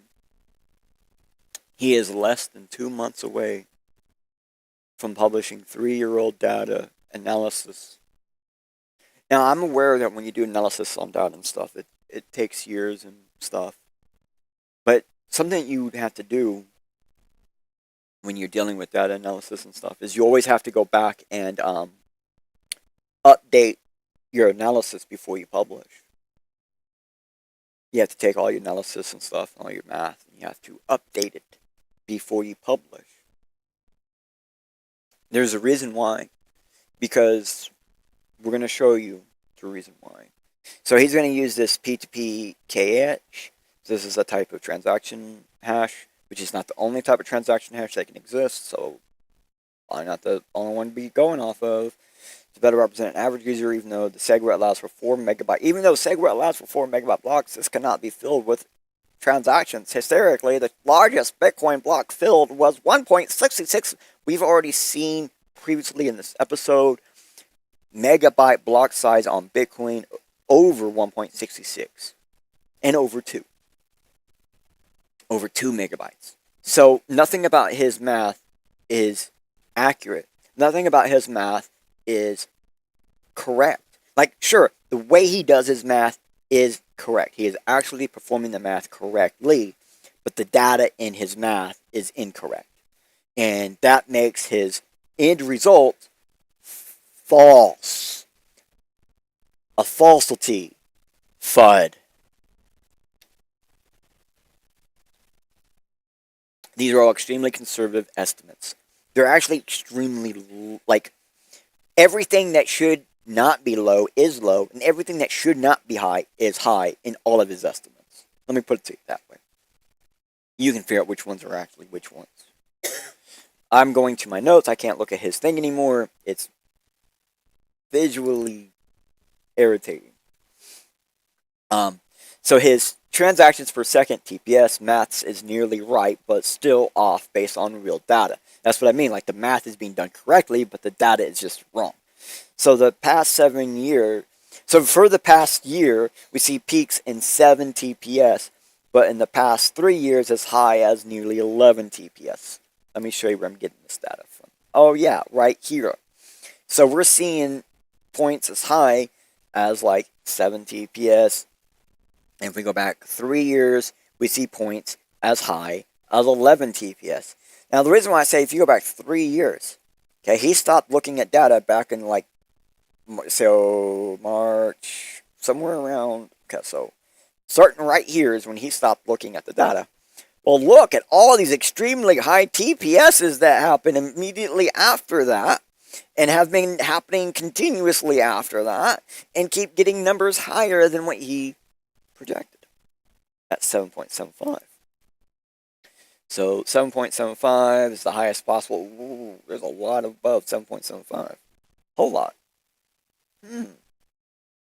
Okay. Oh, it says we're going to be flip-flopping between two charts. What's the other chart? Confirmed transactions per day. Oh, yeah, that's right, because he has in here something about transactions per day or something like that, right? Like, is that how he comes up with part of his estimate? So he's got block size, transaction size. Yeah, transaction size, 374 bytes or whatever, right? I don't think I can put this into bytes. Yeah, I can't even put it into that formation to view it. Maybe average block size. Maybe that's going to get us closer. And he's saying, what's 3 megabytes?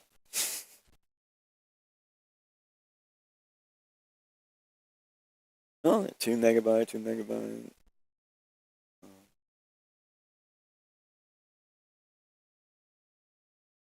2 megabyte. Go.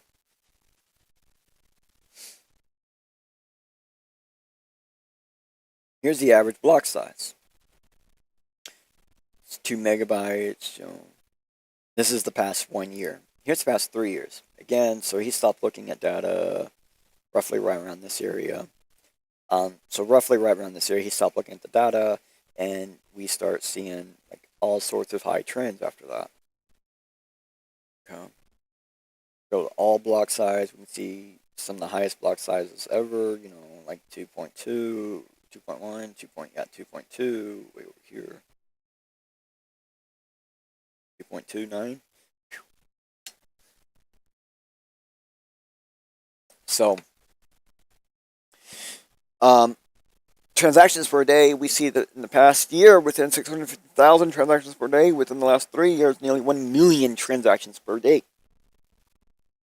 Transactions per day, confirmed transactions per day, if we go 3 years, yeah, we start hitting areas into the 1 million range right after he stopped looking at the data. Look at that, right after he stops looking at data up in this range, everything goes up pretty high for confirmed transactions per day, and the value in market price went up as well.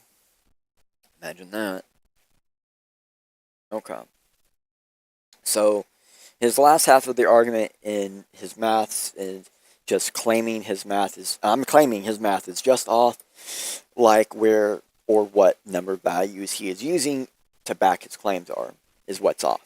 So he said the largest block was 1.6 megabyte, but yet there is data saying otherwise to 2.2 on record for the last year alone. Slightly higher in the last 3 years, though. So I am not going to attempt to argue any more about his maths, because the more you look at his math, the more you realize it's 100% just speculative data. It's just speculative data. So his actual math, he's claiming this is what he's getting divided by the 600, gets to 7.75, and then you round that down to 7, as it does not do partial transactions, which doesn't make sense. So it's 7 times 60 by minutes. Why is it by 60 minutes? No one knows. Like, oh, because he's calculating the time to input to output. And so, okay, but like, so how long would it take to what?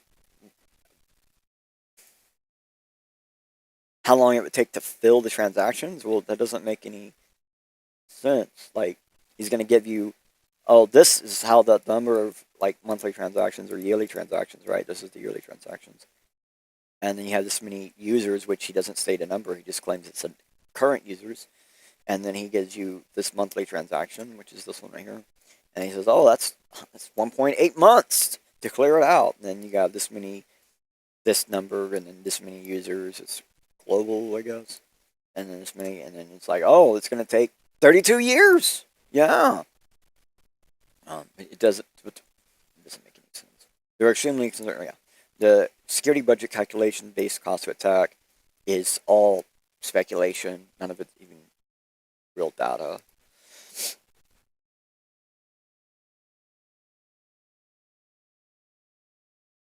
And I say that because it might be based on real data. Doesn't mean it is real data. All right, so look, he doesn't even give, like I was just pointing that out, he doesn't give the current users number. It's a bunch of other factors, like there's more than one used TX keys on chain, especially over the years. So one cannot honestly calculate the data that he is attempting to do so without being speculative at all. One cannot argue speculative maths, but can only allow time to disprove them, for logic is not considered in those maths. An example to explain myself, he claims it would cost 2.x million to attack Bitcoin in the time window, and the attack holds for 1 year, but also holds attack for 1 day, all in the same maths of his. But right now, just to power what is needed to attack Bitcoin right now is nearly 2 billion in costs there alone. Like, he's saying that everything's going to go down so much that only 2 million is going to be needed to attack, and just the value in the electricity for 1 year is 2 billion. Huge difference. That's magnitudes different. So none of his maths make sense because it's literally just speculative. And honestly, just bringing out the calculator again will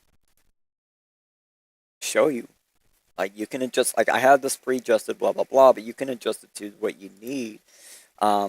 So like actual price for a really good one, you can get one for like 8 grand. That's gonna get you 32.75. But power consumption on those things are like 5, 30.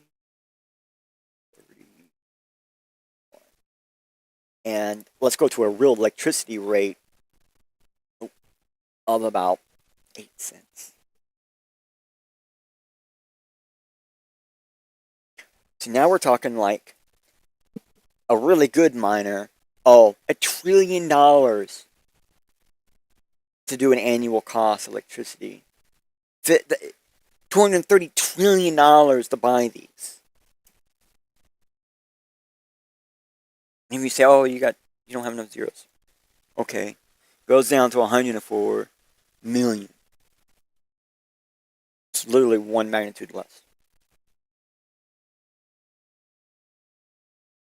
The impossible choice, okay. So what does this all mean? This means that Bitcoin's long-term security is in deep trouble. Without extremely high transaction fees or unrealistic price appreciation, the security of Bitcoin will inevitably continue to decrease until it drops so low that the network becomes profitable to attack. At which point, there's only 2 choices left. Increase the supply or allow the network to become under attack. No, those are not the only 2 options. Even if what you're saying is true, like, there's probably a chance that there's not going to be as much care about Bitcoin even at that point as there is right now, if it got down from where it is now so low that it could be attacked for $2 million per year in electricity costs alone. I mean, like, if that's a possible attack method, well, actually, he didn't say it was electricity costs alone. I keep going on that as a minimum because that's the first thing you have to get over after you have all of the expensive machines. So we're just taking the assumption that they already have the machines randomly. The billions and billions of dollars in machines. Well, I mean, like, the argument that this person's making, if you knew nothing about Bitcoin, you'd be really scared and you would not get into Bitcoin. And he owns a company. Actually, we're going to look at that. I know I like purposely walked around it or whatever. Let's do this now. I said I was going to look at the pinned tweet. Oh, he already changed it. The last pinned tweet up here was about how Ethereum was going to do good. Basically, he was talking about other blockchains other than Bitcoin. And, yeah, right here, this is the one that was up. Ethereum is celebrating record-breaking usage at 33 transactions per second, while Sol hit a sustainable 3,000 TPS yesterday. So that's what he had pinned just the other day, this one right here. And so you can see that because his entire company is involved with mostly shitcoins, he has potentially some amount of the value of Bitcoin going down might help him purchase more Bitcoin. So it might actually be helpful for him to decrease the value of Bitcoin in some manner. I don't really want to say anything more than that, just pointing out the fact that he looks at like TPS and stuff like that like it's this magic number that creates and destroys, security and all these other things. And really, it's just a metric that we use to determine generally how fast or how slow something is running. And even with Bitcoin, still running like one of the longest block times in existence, it still, gets transactions per second that is usable. People are using it. So obviously it does do something. So then he says, Bitcoin is between a pet rock and a hard place. Writing is on the wall. Bitcoiners will have to make this hard choice, blah, blah, blah. This is why several prominent figures, including core developers such as Peter Todd, acknowledge the problem. Right, there are people saying that this is a problem. Blah, blah, blah. There's always been people saying stuff like this. I am a Bitcoin critic because I do not think Bitcoin will be able to solve this dilemma in time. The solution is an inflation increase, and as a block size increase is off the table politically, something we will dig further into later. He says that block size increases off the table politically. Problem is, block size has been increasing this whole fucking time. It's just not unsustainably increasing to dramatic levels instantly, like BCH and BESV did.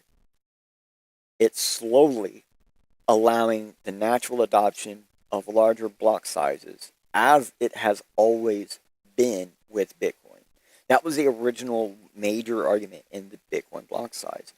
We shouldn't force the change of the block size on it. We should allow it to happen naturally. And I got more about that later because that actually is what a lot of this stems from. So, okay, so I'm a Bitcoin, we already read that. Despite an inflation increase solution overturns Bitcoin's primary chartered benefits, therefore betraying the promise of social contract. The promise or social contract of Bitcoin. There is no social contract in Bitcoin. If you have a social contract in Bitcoin, that's between you and Bitcoin and nothing else. Get off of that contract. You don't need to have one. They don't have to exist ever with Bitcoin. Because Bitcoin isn't anything. It's just a database. Bitcoiners who support a supply increase obviously do not believe this. At least their position is consistent. The Bitcoiners who deny that only XMR in situation by promising people that Bitcoin will always have a 21 million supply limit and jamming Gene Trust. Look, Bitcoin doesn't have to have a 21 million supply limit. Okay? A lot of people do not understand where the supply limit comes from. Everyone thinks the supply limit is calculated, it's in code. We can just go into the code and say, push one, change this 21 to 42 and it's done. That's not how it works. The reason why the supply limit is 21 million is because the processing machines, 32-bit processing, that's the highest integer in the 32-bit integer system. And it's capped just below the highest possible so we don't overflow the integer and break the system. Simply moving Bitcoin to a 64-bit system would allow you to increase the supply limit naturally. Here's another creepy thing. Bitcoin already is on 64-bit systems and can already naturally handle a higher supply limit. That can come from the halving system we have set up. The halving system doesn't actually technically stop. It will forever halve, forever, every 4 years, forever. Okay? That does mean that if it's halving down to 0 Satoshi, there could still be more Satoshi left to be sent. And that is where the limit, like when we say there is an actual expendable supply limit, it's between those two natural things. Here's the thing, like when we were first starting off in Bitcoin early on, people realized the exhaust of Bitcoin, how much BTC it produces, was expending quite quickly. and we were going to overflow the value number in the software and in the consensus. And so the ideal was the consensus was designed around 32-bit integer system. And so if we ever needed to just increase the bit size, it would naturally increase everything naturally. And so already at this point in time, right now, there is an actual possibility Bitcoin may produce 23 point something million tokens. But it's going to take like 200-300 years to get there. Okay. So I think I'm pretty much done reading the rest of this, because this is just the attacking Bitcoin thing, right? No, an impossible choice. Yeah, right. So we got more to look at. So how long will it take to actually stop? So it will take to the year approximately 2140 to reach the supply of 21 million Bitcoin.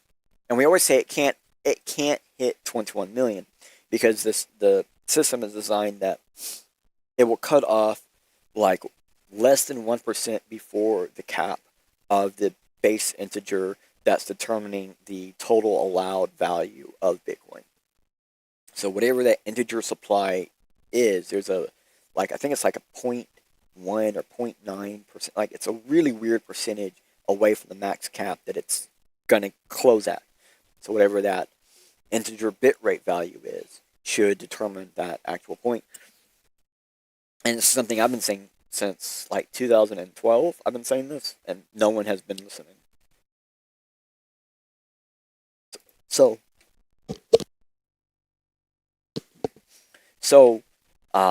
that 2140 is approximately 100 years away right now.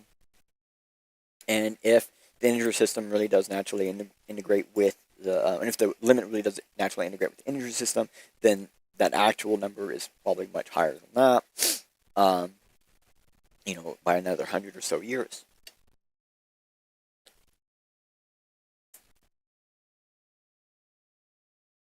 Oh, let me make sure I give you guys these. Okay, so it's a while before that happens, right? And I said Bitcoin cost to mine and profit changes based on your device, but the full truth is that it's based on your total hash power per entity you claim to be, with each mining entity having have an equal chance based on total hash rate in per entity. And to be honest, this is only based on really on like pool strategy payments, which hasn't seemed to ever be put into consideration by this Justin guy.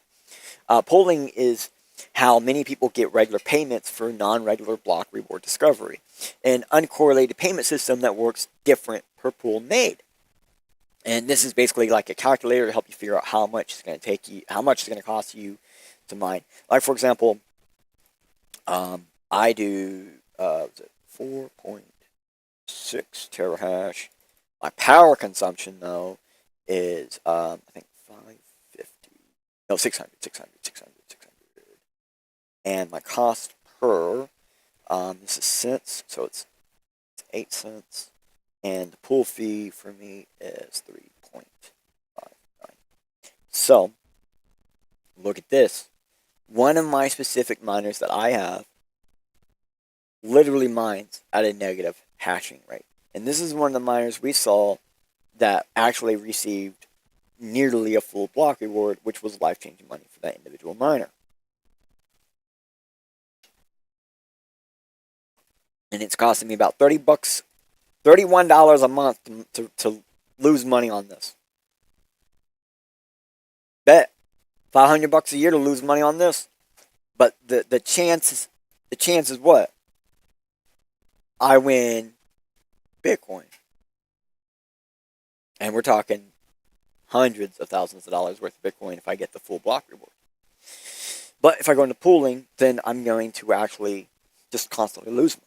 This is why, like, miners who cannot go into a pool, like this miner cannot go into a pool and successfully mine Bitcoin profitably. But if I was to solo mine, I have a chance of profiting eventually.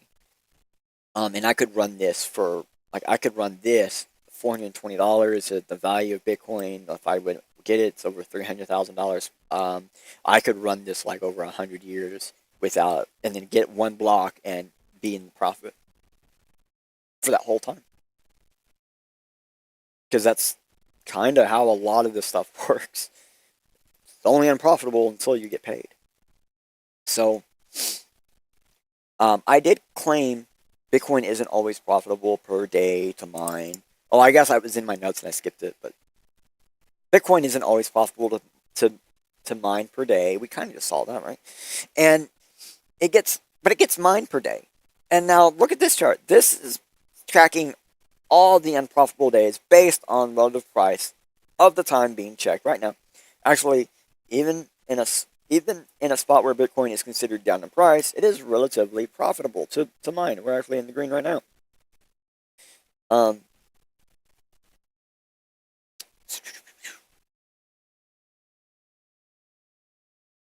So this is tracking 4,000 total days, which had 4,000 days of profitability, and profitability percentage of 94% profitable.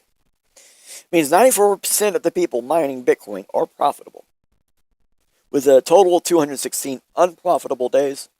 Now, there are a bunch of unprofitable days all through here, but they're so small now you can't even see them anymore. And have a percentage of about 5% unprofitable. Imagine that. But this is just raw data, based on averages and not actually any one person's actual experience. Much like Justin's argument, but not based on actuality, but based on speculation and perspective. That's Justin's argument. It's based on speculation. This is based on reality, but again, it's still speculation.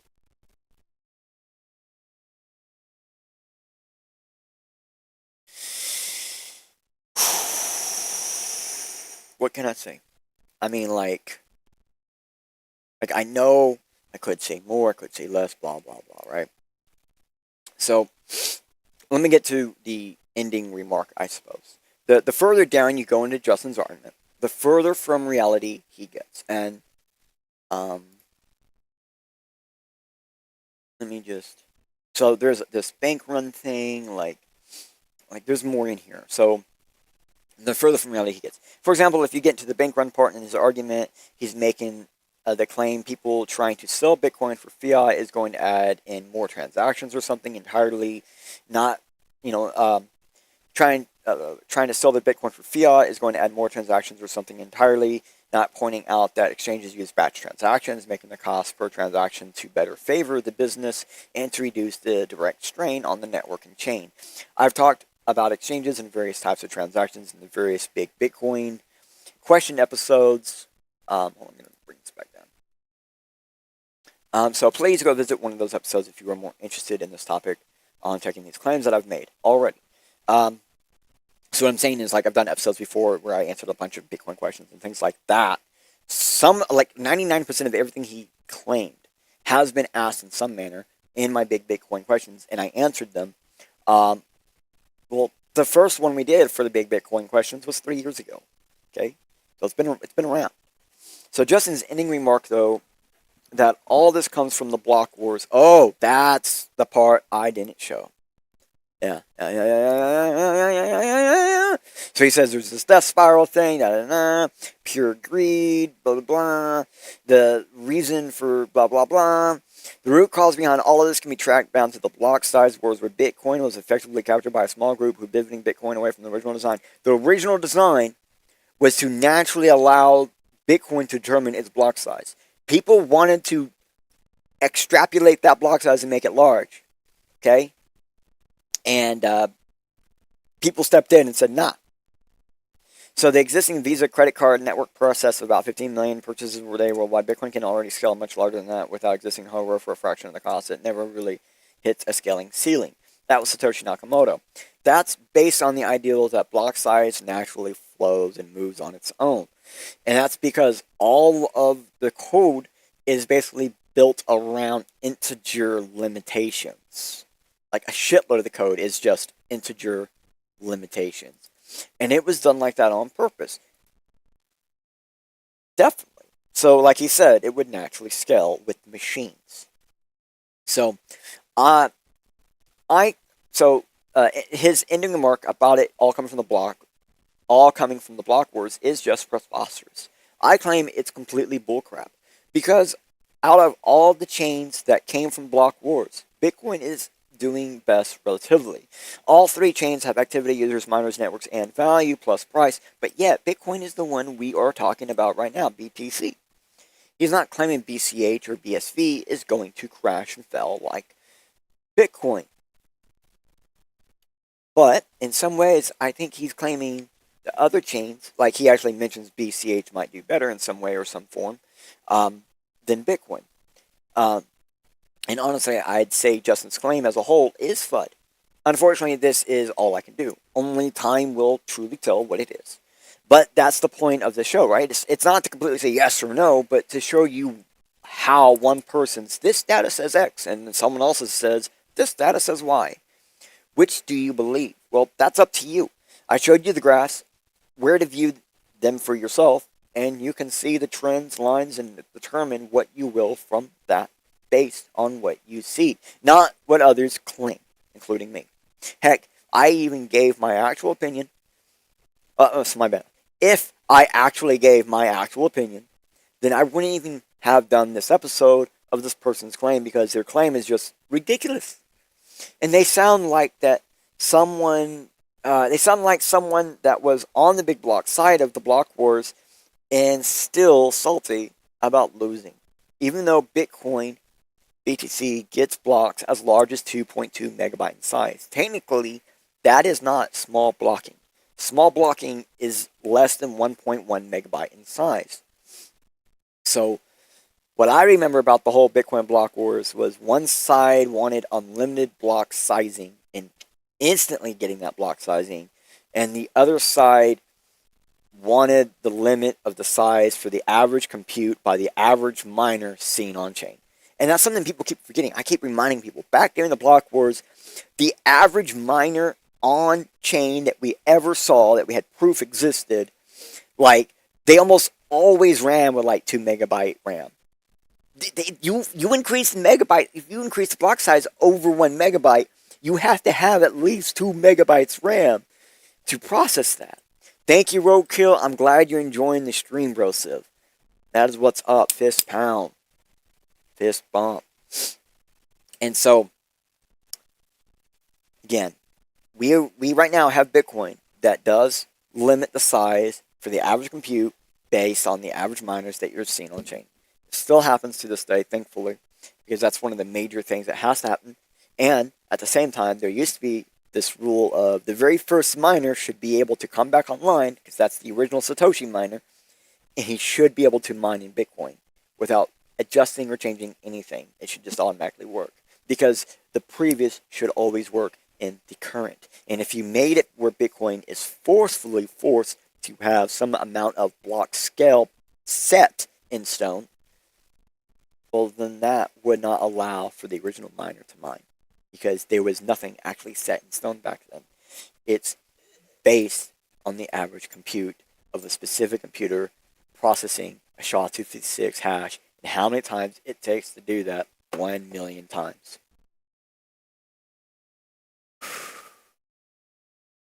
Thank you, everybody, for showing up. I hope this helps you. We still got a little bit going on after this. So let me go ahead and do the ending session, and we'll go ahead and, roll in with the roll-ins like we rolled out like we do.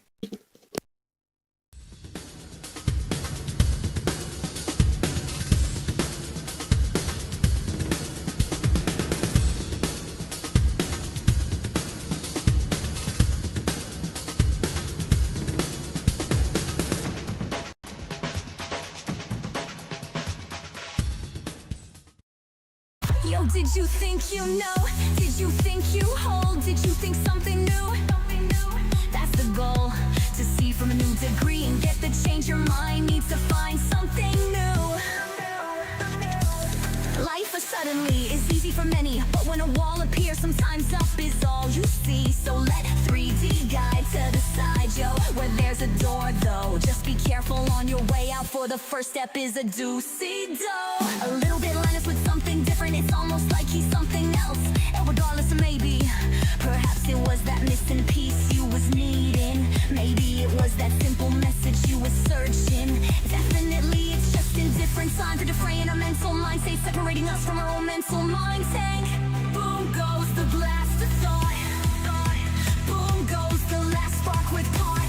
Boom goes the mental mind tank. Don't your perspective hit on the way out. Don't let your directive stop you when you doubt. Don't let the dire detection stop you from being getting excited, so the photons are delighted. Don't hesitate so we can line up the hash rate. Let me surmise the time, submit the rate, and reduce the face while we mine our major bags. Crypto technology like cryptographic money, while hashing your life into a set of QRs. It doesn't matter, cause this was 3D changes perspectives. Thank you for joining the show. Please return next time for a new roll of perspective. Thank you for joining the show. Please return next time for a brand new perspective. Of perspective. Thank you for joining the show. Please return next time for a brand new perspective.